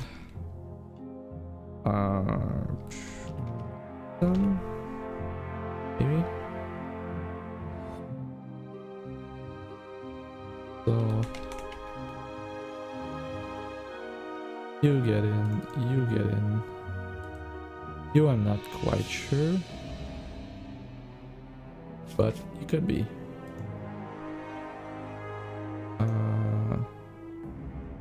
So filters, and we go, and we go momentum. There's not a lot, but they're all pretty good. Like this one, deploy momentum. I think that could be good enough.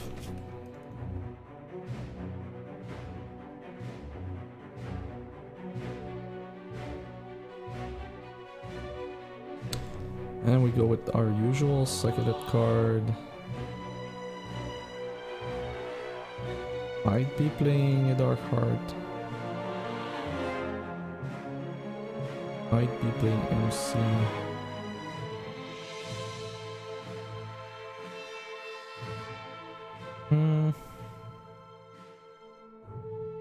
Not sure what goes in there.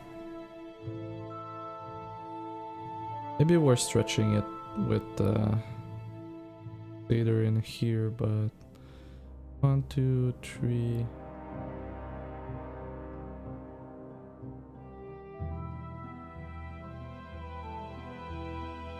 Yeah, the second search doesn't quite work. This.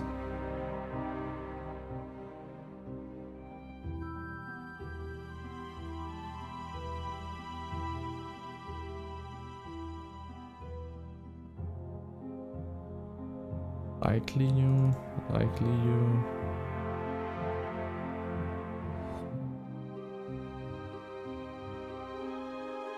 There.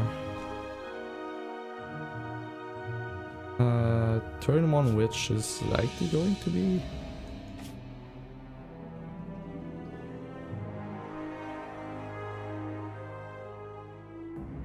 We have some synergies with Valor, but I'm not sure we're going to be able to get enough. We have access to some very nice removal. Card draw. Night Singer.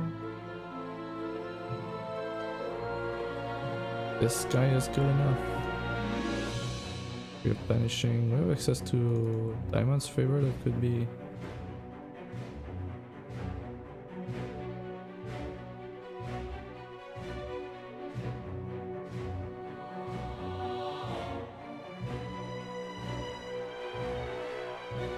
That could be good enough for the requirement of the Saga troop. This could be.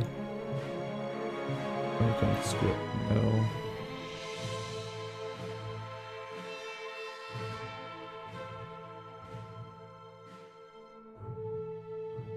This with Fate Weave is pretty good. That could be some.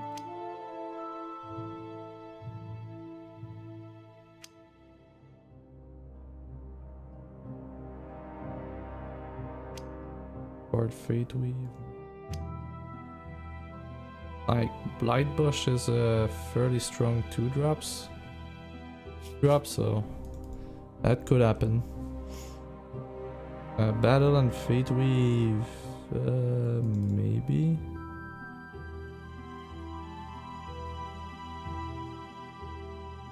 Where is this going?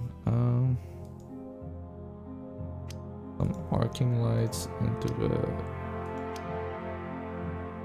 there.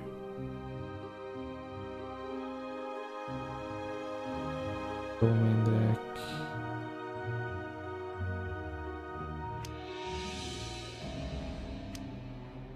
Maybe we play a Floriana.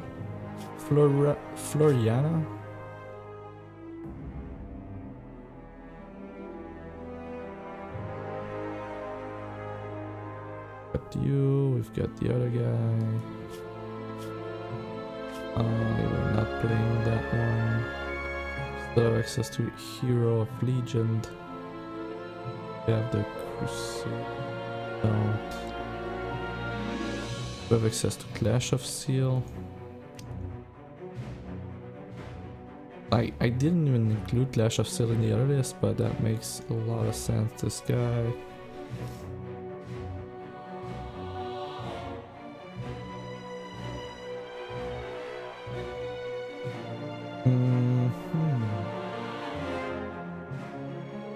Other Saga troops you control have +1/+1, that could be a thing.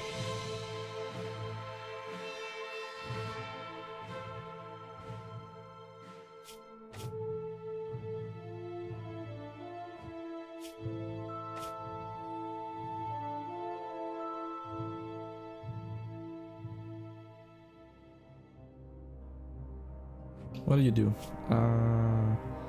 Attack block Fate Weave. I don't think that's good enough. Destroy an attacking troop, Fate Weave. Yeah, Fate Weave.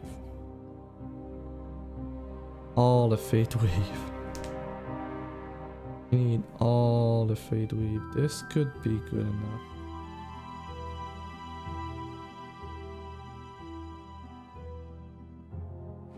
Good. Give me a sec, I think my daughter just woke up.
This guy.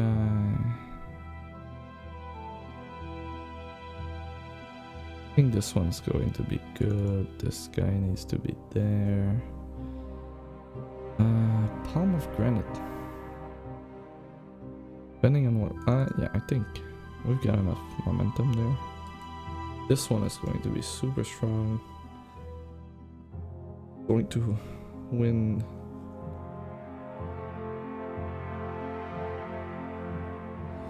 I'm not super impressed though so far. This.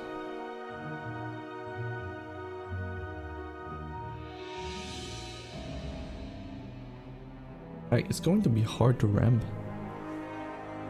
Or live long enough to ramp.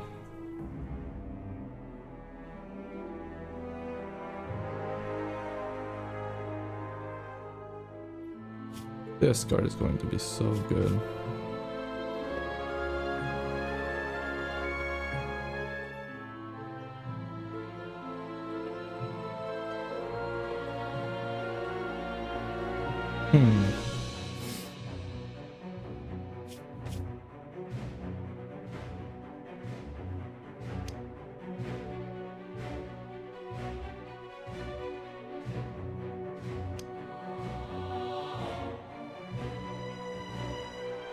No.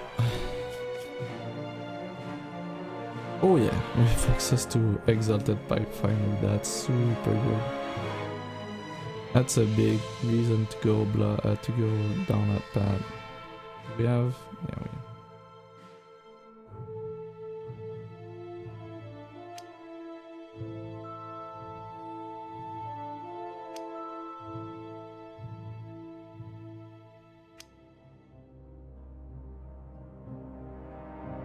Maybe even you.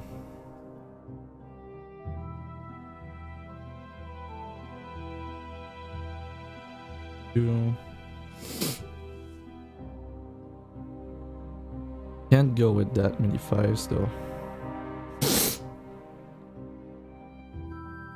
Light of Day.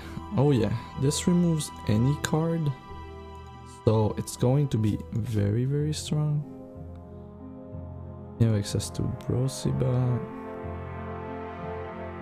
I'm not quite sure it's going to be good enough. We have access to Chomp Knight. Great. We have access to Dania. We have access to Sunless Center. Oh, Jack Colossus is going to be good. Portal guy is going to be great. Maybe Wild is the way to go. We've got a dragon in mind. Yeah.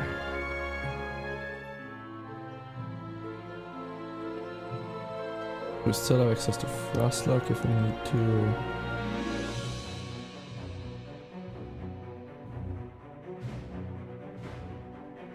I mean,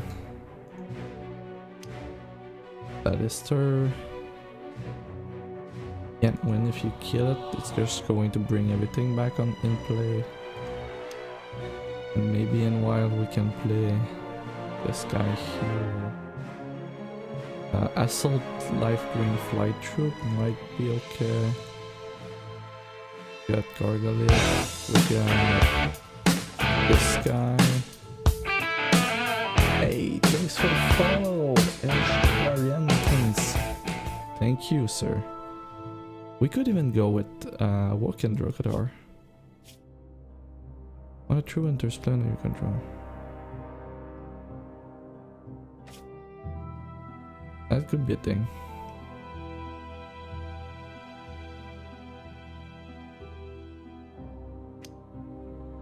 A lot of troops.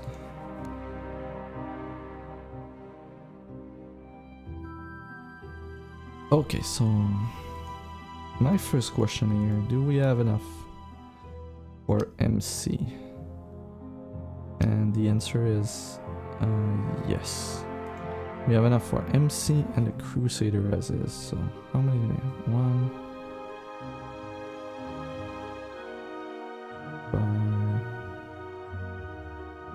5, 6, 7, 8, 9.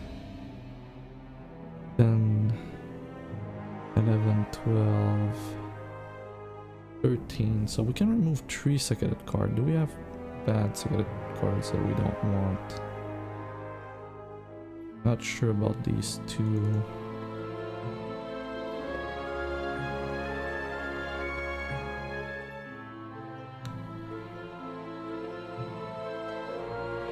They're good, right? And if we remove the last one, it's going to tell us that we haven't seen it. Okay. What was the name of that 2-drop? Very much covered.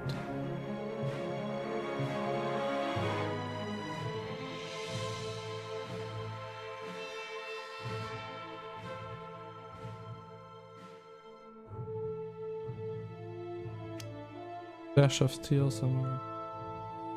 Oh. I think it was the main deck. Alright, we need a 2-drop with a second. Here you go. Alright, so you get Fate Weave. And you get Extended Art.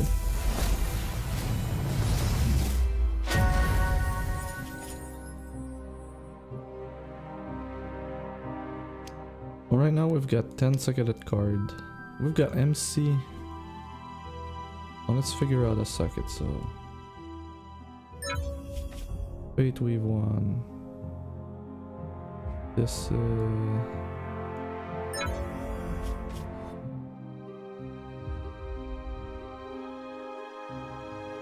don't like this card.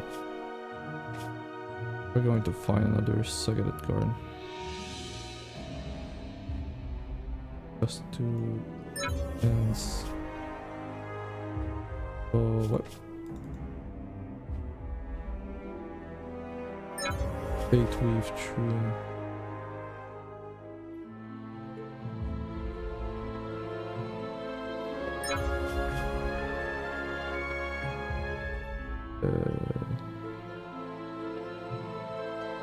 Fate Weave? 4?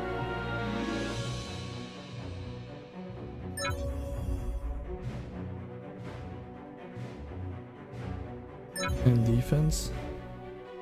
Or anything else? And when you play a resource, this gets +1/+1.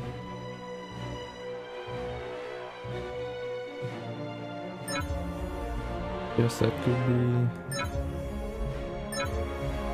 I think I just want +4, +2. And then you fly. And then you fly.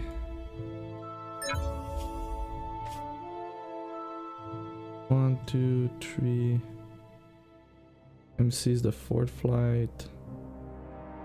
And Trial of Totems, I don't like this one.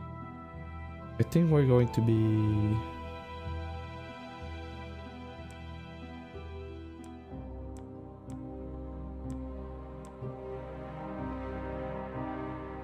Trusted 4 is this guy. This girl. Troops in your deck also get the power of this, so technically, if we play this with Fate Weave, we give Fate Weave to all our troops. I kinda like that. Giving Fate Weave to all our troops sounds lovely. You...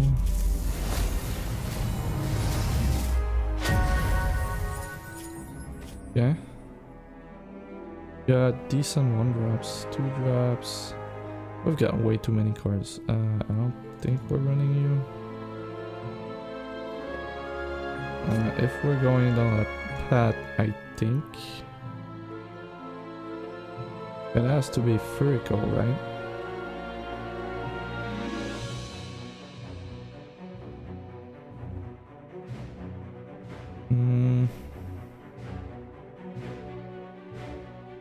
I don't think you make the cut. Good. Got our leprechauns, leprechaun. We've got some cunt. Got some.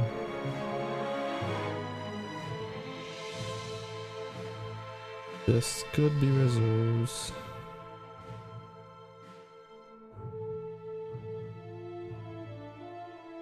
I don't think you make the cut.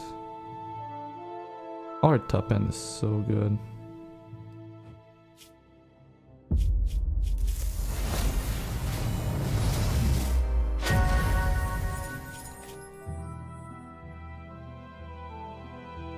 We don't even have a commander.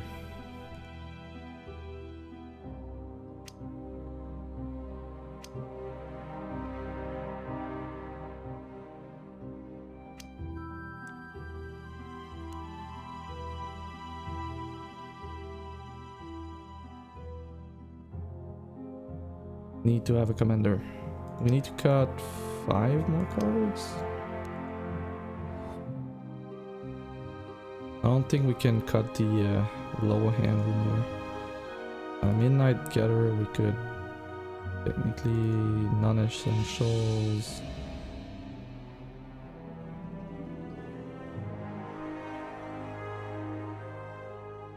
Do we want Palm of Granite? Maybe we don't. Not a removal and it's not a threat. I don't like Threads of Life, but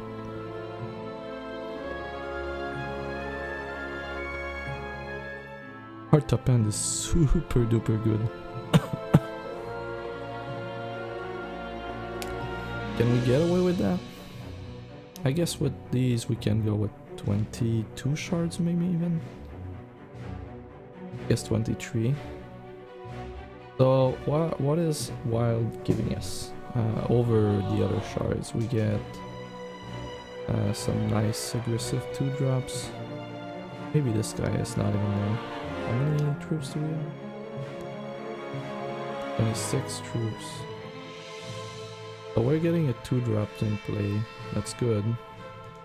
And then into some amount of removal. With or without Fate Weave. I don't think we want Frost Blast because we want to be able to be proactive and attack and attack and attack. So we want something that removes a blocker.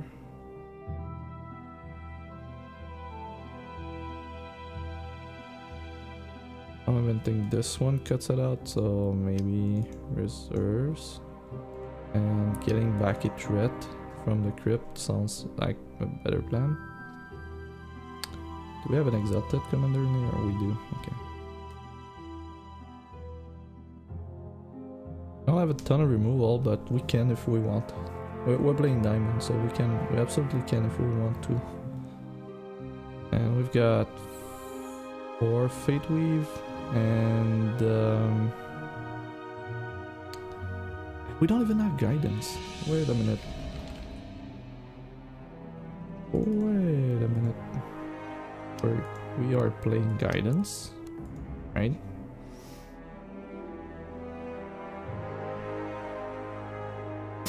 How much does it cost?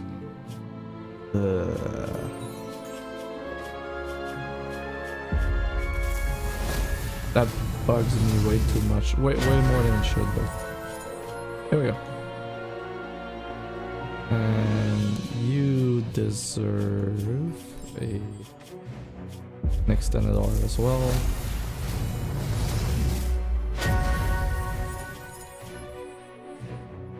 So we're just going to play a bunch of great troops, very good rate, and we're going to pack some amount of removal, and at some point we're just going to kill them. And we've got some nice sources of card advantage and late game potential.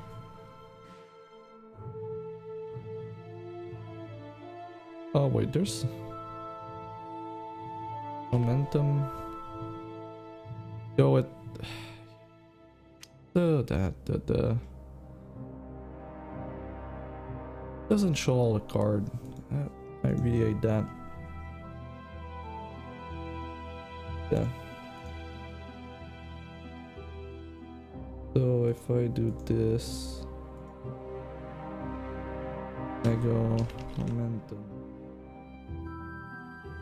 Yeah, there's at least a 2-drop with crush with momentum, but I don't think we want it. Not good enough. Still have Crusader, and we now have access to Shamrock, which is insanely good. Depression Artist is very, very, very good as well at snowballing games. So it's less. We've got Exalted Pathfinder and Commander. We've got Jack Colossus that acts as a master removal as well. We've got Roaming Pulsar that's going to create a rare portal every time we attack. And it has Swift Strike and Flight. This one brings things back from the crypt. There's a lot of staying power, like even if we get our things removed or destroyed, we can just get back on track. And we can give every troop Fate Weave. This might not be the champion for this deck though, but looks like we've got a plan, so we're going to go with the same pattern as before. So this,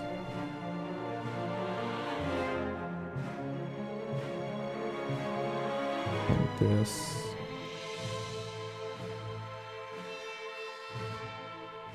ice,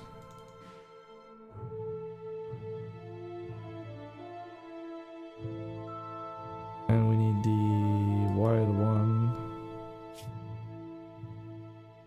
Sebastian Ludicrous. I don't have it.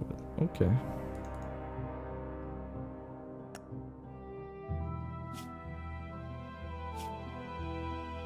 Oh. One.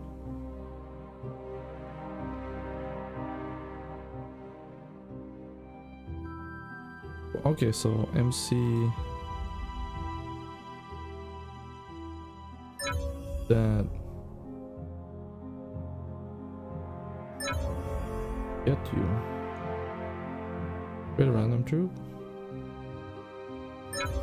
Guard, steadfast, and defense.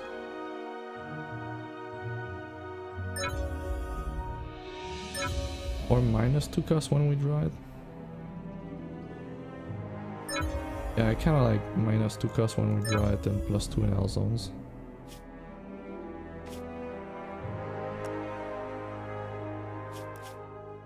So we've got one. So we've got one. Oh, we still need the ludicrous thing.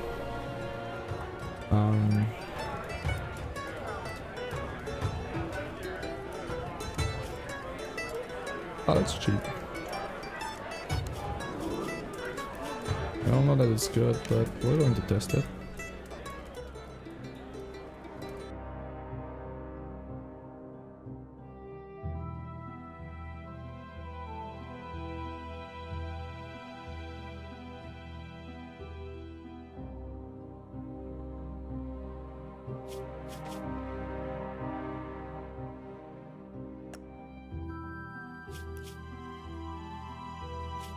Alright, our good stuff deck is looks like it has something going on here. We've got Crusader, we've got MC, we've got all sorts of nice things, and we've got some very good card advantage.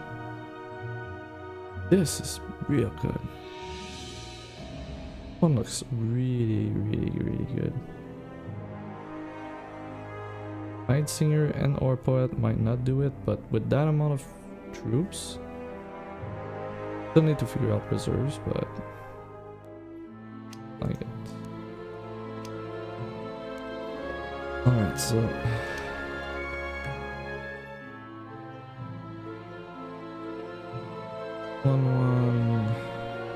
one, 2, 4, 5, 6. That 1, 4, 5. We've got 6 of each, and we need more diamond wild. 6, go up to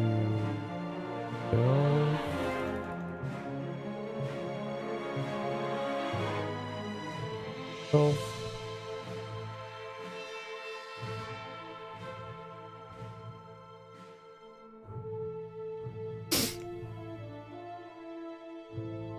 There's no way that is right. 9, 7, 6, 13. We could do 12, but I think 13 is going to be enough. We don't have that many double diamond either. Don't have a ton of removal, but that's great. So let's take the sleeve. And then we're going to test it.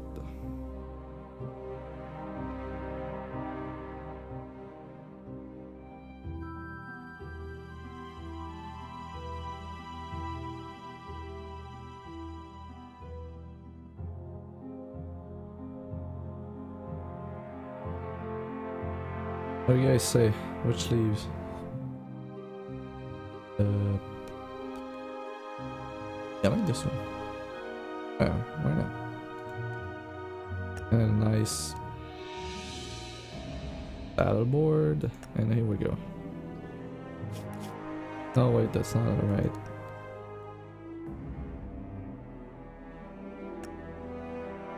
Number of reserve cards is too high, so just going to remove random reserve card for now.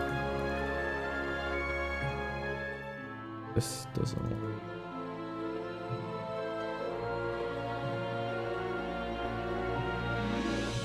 Doing it. Okay. Don't even look at the reserves right now. Let's try momentum.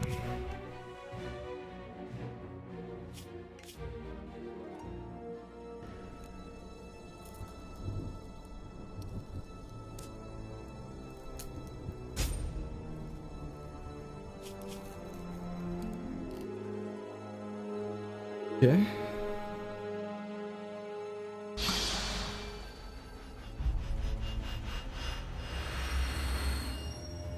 Got a plan here for sure.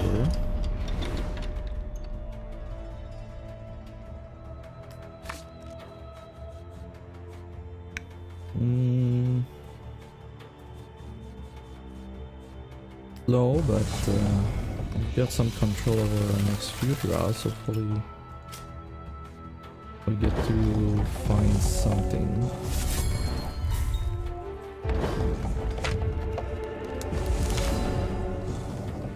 Oh, that's nice. Guess at this point we're going to get all the shards, and starting from next turn we're going to go 3, 4, 5.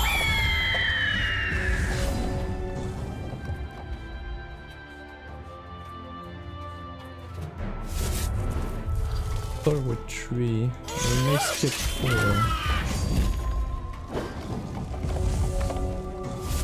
We may skip 4. We'll see. I'd rather hit the 5 than the 4.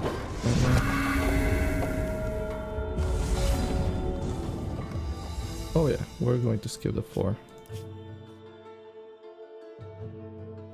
Going to play MC, mechanic, and we can eliminate. Next turn we can play 5, which is going to be removed by the key here, but it's fairly okay with what we have in hand right now.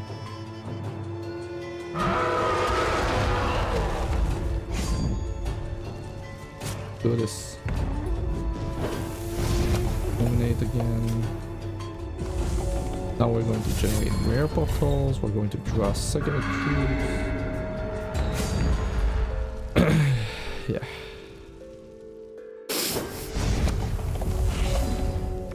Dark Heart. Oh yeah, we can create one. We can create one every turn, right? We can do that.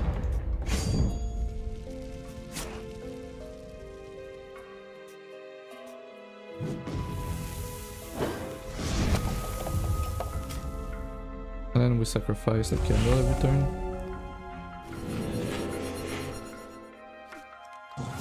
Oh, that's nasty. But it should be good to manage.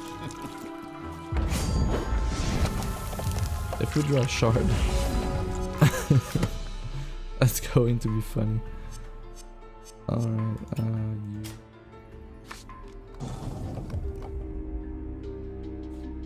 I like to Fate Weave.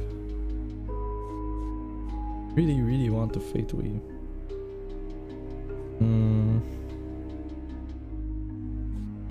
Got enough for this. Shreds of Life on unblockable true there.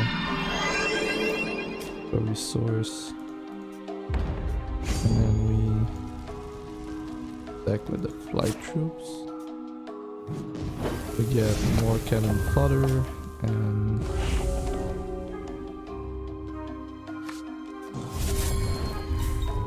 next turn with Ivant and oh no. Okay. That's not too bad. Going to take 4. Because sacrificing a troop when you have Ivant is not a problem. Let's just say it like that. This should not be a problem at all. And on the stall board, Furico is going to solve every problem. A decent amount of light, right? It's going to be a scary list as well.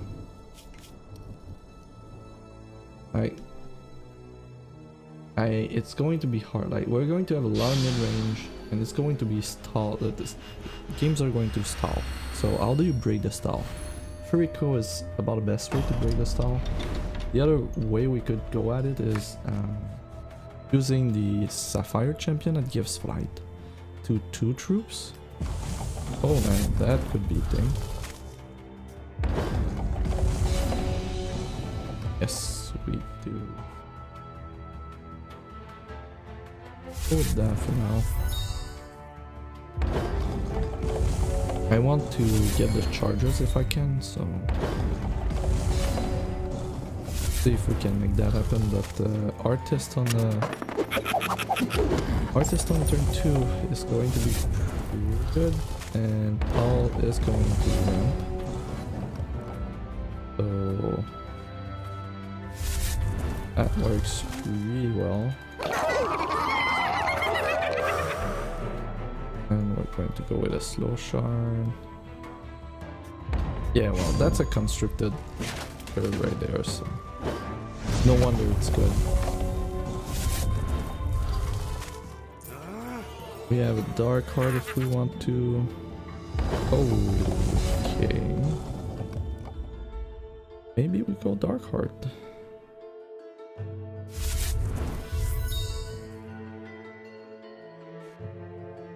Can provide a steady supply of troops and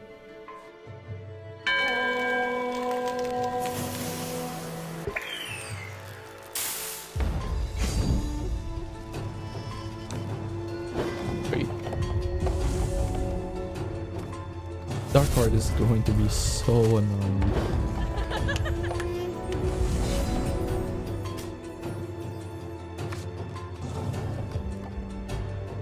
I think we do this, and then we stack our deck with none.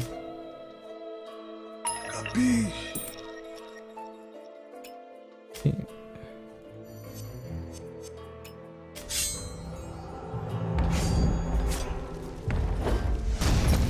Going with a shard there means next turn we sacrifice.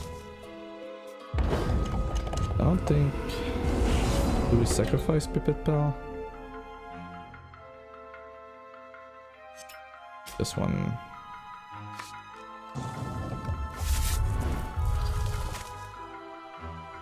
And I do this. And then we do this. Hey, look at that.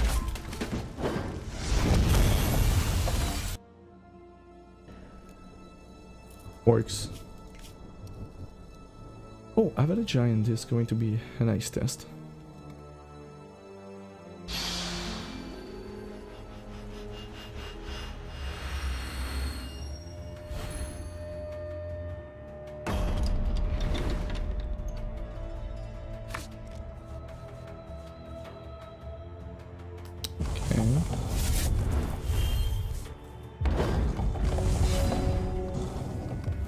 Artist again, it's good.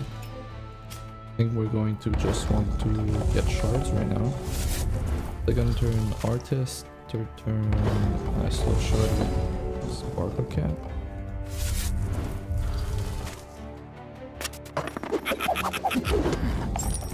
Could even do fourth turn Battlestar and just bring them back.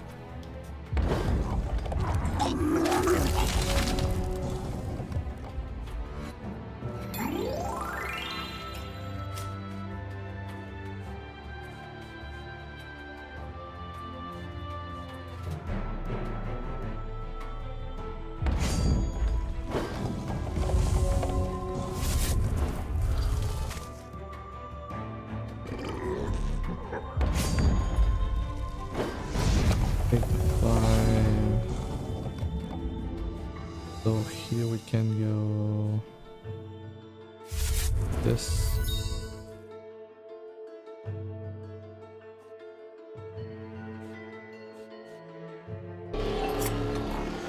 This.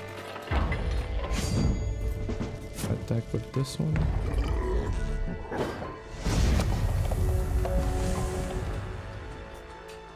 Oh, we've got a Soothing Sun challenge. Okay.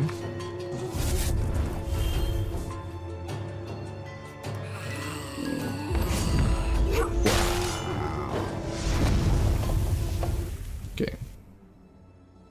Alright. I got it. And to elite. Let's go.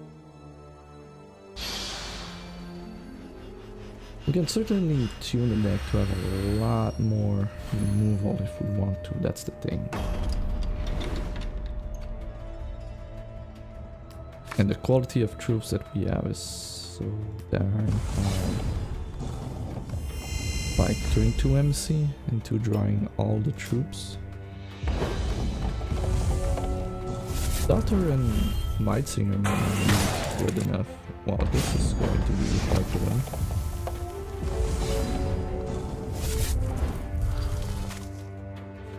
Do we MC? Being in this scenario with just Mightsinger and then we get to see if we play additional troops. Wow, 2 more machinists? Okay, we're dead. We're so dead. It's not even funny how dead we are right now.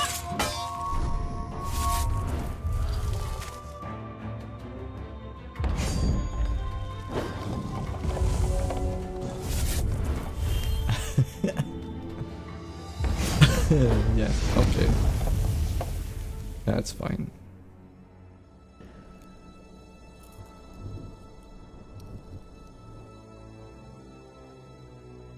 Yeah, I think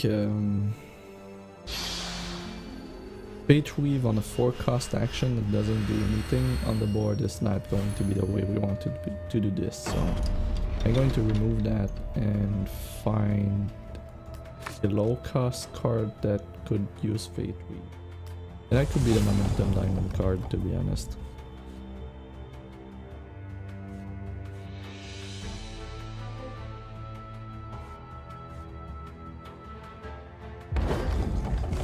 Protector is going to be something. Alright.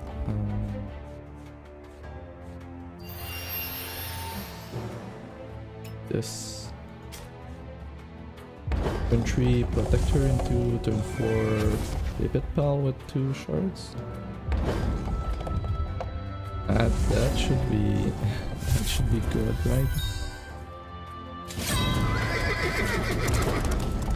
Well, that should be more than enough to defend our honor.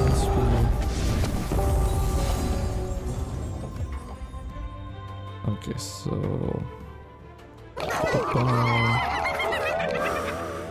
and this and this.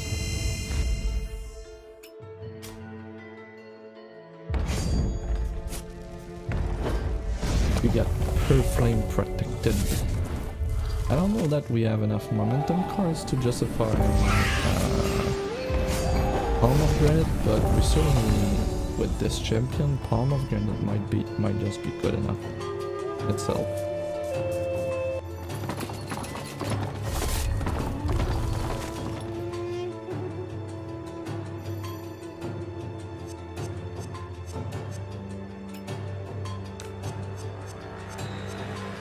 I want you to be indestructible.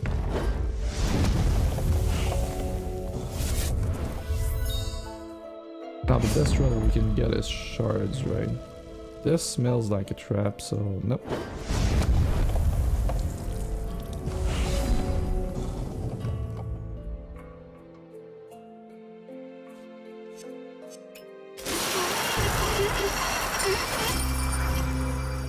This will eventually be a shard. And this. And still attack with these. No, you're not Belarus, right? Yeah, you're not. Oh, I should have played that.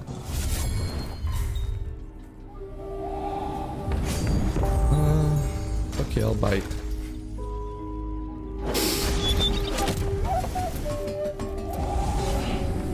Not too bad. Oh, we can guarantee a shard next turn.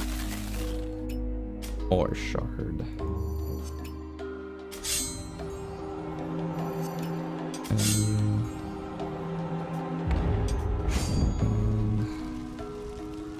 12 is decently low. Don't want to put pressure on this.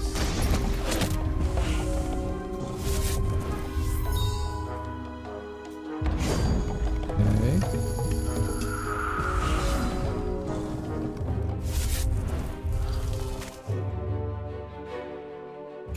This is a good time to do this.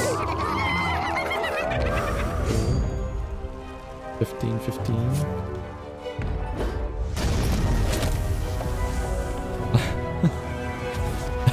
This is silly, like my opponent has troops. I don't know what kind of troop they have that they'd be fighting these monsters.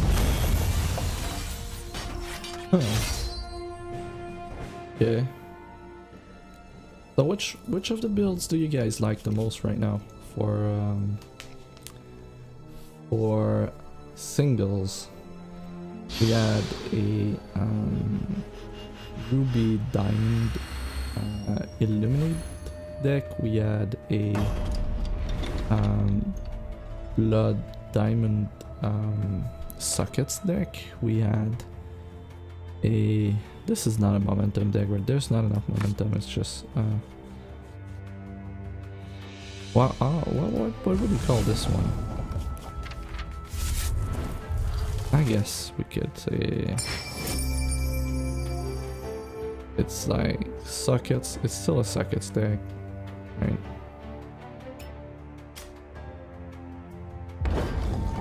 Not sure.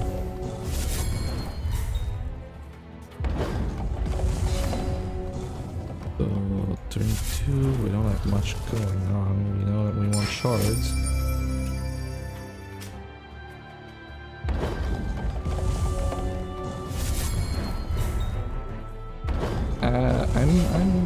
I'm fairly pleased with the shard curve right now for these decks. Diamond's so good with troops. There's a lot of evasions. And some amount of ramp as well. I think we want to try and fit the Palm of Granite.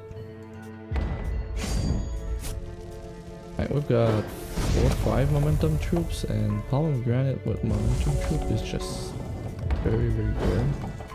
What is lower guard? Oh, he's stuck. Okay. Well, we're certainly going to profit from that. And kill one, kill.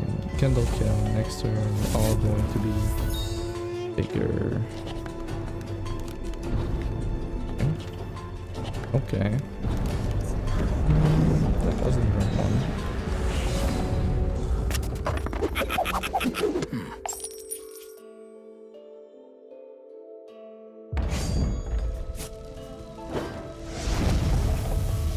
Make them bigger. And then when you don't have any shards left, you get just Furico.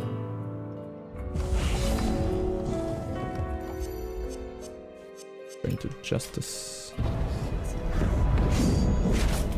Alright.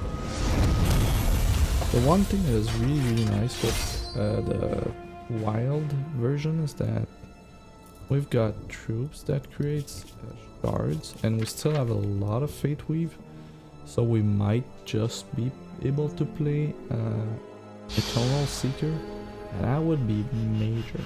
If you're topping this Eternal Seeker, you're doing something right. And this might be the only one that makes me think we can play the Seeker. Very slow. Hey Tannenbeck, how are you doing tonight? So second turn, short call, so bubble. Get a decree.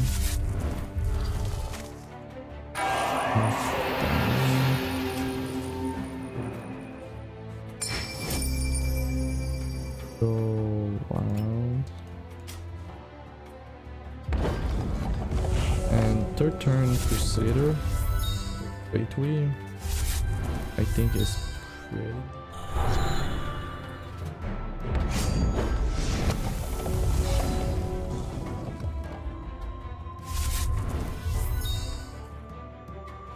Going to be able to deal with Elixir. So 4 resources. The fact that this brings back the Crusader is just so good. Okay.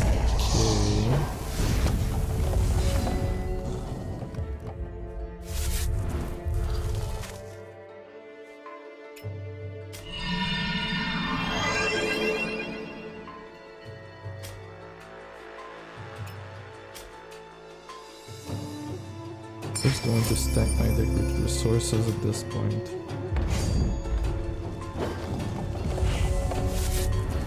Yeah, play the resource. Next turn we can pull Sagat. Roaming pull Sagat.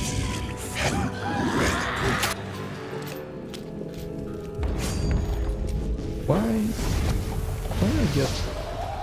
I'm supposed to be able to declare blockers even though I'm skipping my faces. That's really annoying.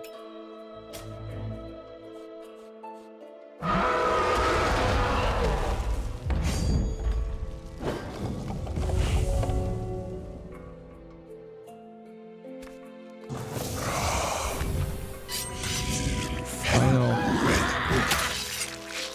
Oh, we're getting wrecked. Oh, that was our last hope. We're not going to fight someone as strong as that. But it's telling us a decent amount of... It's giving us a decent amount of information on the builds though. I really like the Ruby one. The kind of cards that we have access to is really good, and we have access to early removal, which might just be key. But I don't think it's fast enough. But it does go wide and tall. Thing is that with the wild one, you can do some very big things. So second turn, Night Singer. Oh, that's nice. Next turn we can fetch the tears for something.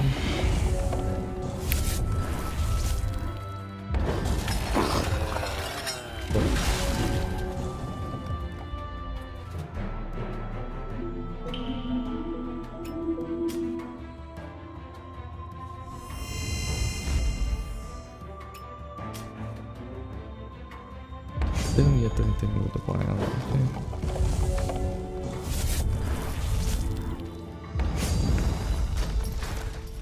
No. Ah, screw you. Okay, we're going to have a dark card soon enough. Enough Sagada Troop with white heart is with dark heart is just so good.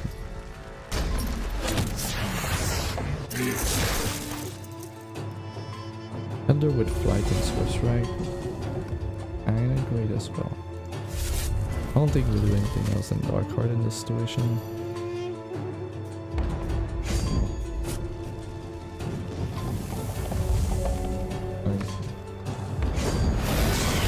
Dark heart and then just win.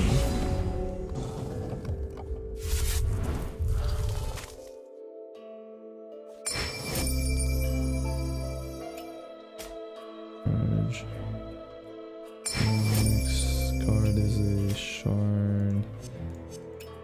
This one.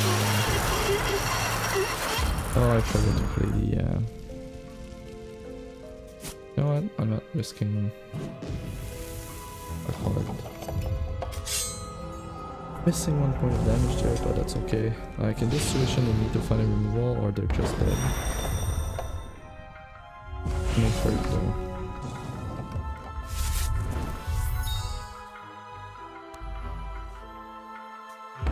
Can you attack with both?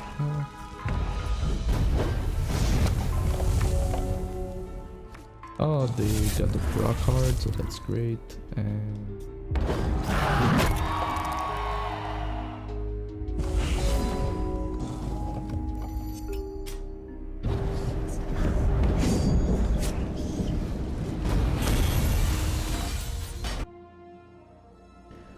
Dark Heart MC. The best sucketed card you can ever get. About the best removal you can get.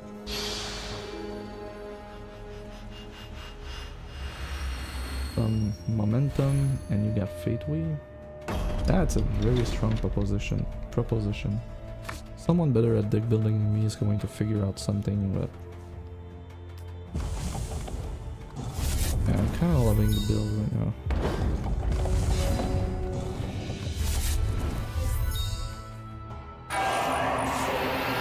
To some nice fixing too.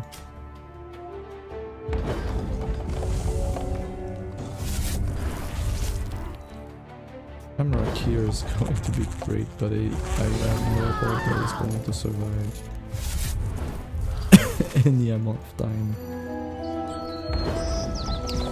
Color of the pod is super cool with the flight. That's some quality troop right there.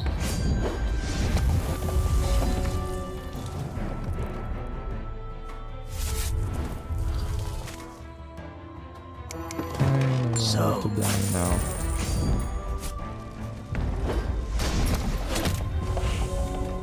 Sorry for the daughter of the poet, but I don't want to die.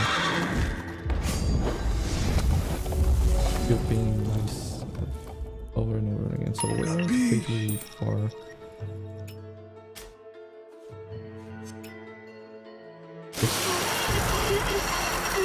this. You need to start killing and force some damage there. But pretty much what we get there. We got one that lucky coins. Oh, that's nice.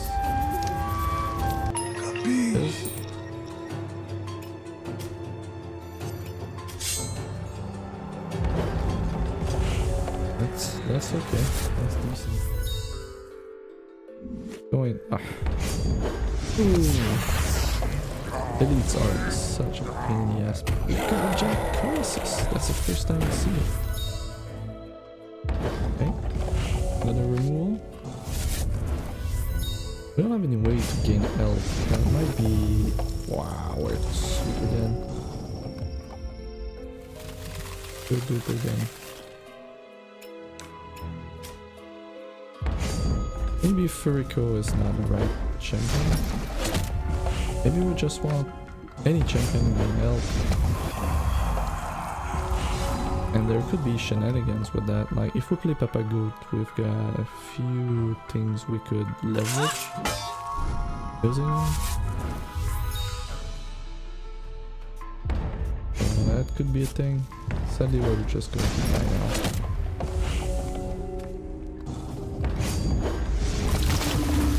Get to live and attack another. Fine. Now we're going to this and this. This gladiator being permanent is such a big thing.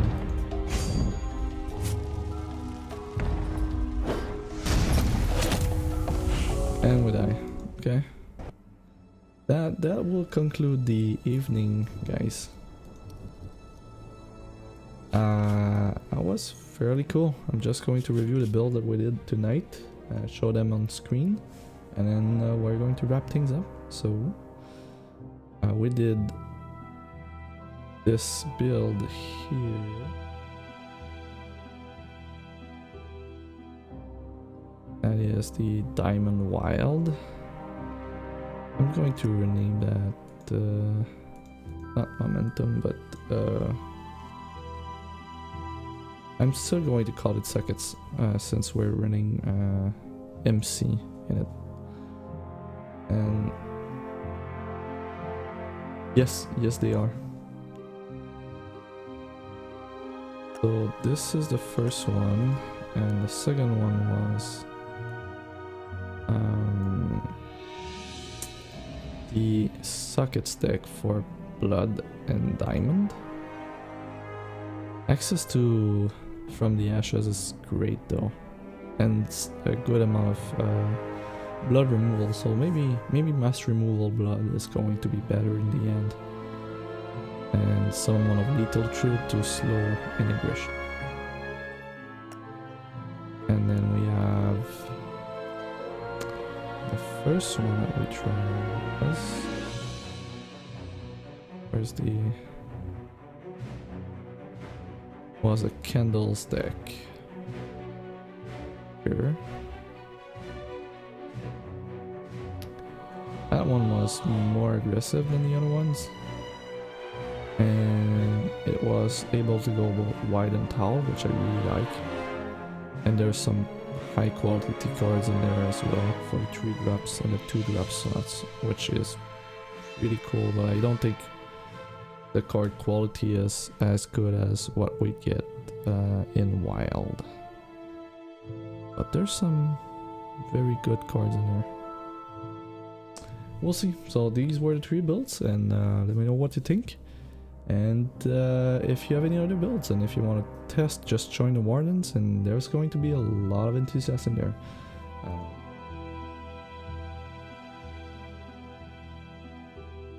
Yeah, so Wardens of Entrat, I'm part of a team. The Wardens of Entrat is open to public, everyone can join. It's free, you don't have to commit, you can be part of any other group, that doesn't matter. Just a big, very big group, more than 200 Discord member at this point. They have 2 main purposes. So the first one is to help any player for X, where we've got the core of the group is PvE, but we've got a ton of PvP players that are competitive and that are ready to help anyone having questions for X. But for the most part, the reason we created the group is that to help new and old player alike. If you have a question about the Frustrating Arena, the PvE, if you have a question about PvP, you come in, there's going to be 24/7 a lot of people ready to help you, answer your question, give you advice, trade, give you cards. One of the biggest communities, the Discord communities that we have for X, and you're always going to find someone to help. And we foster a very strong values of respect and being helpful and being candid. So do not hesitate to come in to ask questions. There's no bad questions, there's just bad answers. The other part of the group is a core that is there to help any content producer. So if you want, or if you're creating content for X, or you're facilitating creating content for X, or that you're looking forward to create content for X, join the Discord for the wardens and ask a warden, ask questions for the warden, because we created the group to support any content creator. So if you want to create something and you want help, guidance, you just want hands, like people to help you do research or test decks or anything of the sort. You want to create content, you want to get this going, you join the warden, someone will be there to help you out. We also publish regular content on our website, guides that we're working on right now. We're still in the setup phase. The group is about 2 months old, but we have more than 200 Discord members right now, a ton of content created, non-stop discussions about us. So if you want to know what's going on, you join the warden. This is where you go. But that in mind, take care guys, have a great evening, see you guys later. This archive is going to be on YouTube as well, so don't miss it. CoachFliperon everywhere, Twitch, YouTube, name it, Discord.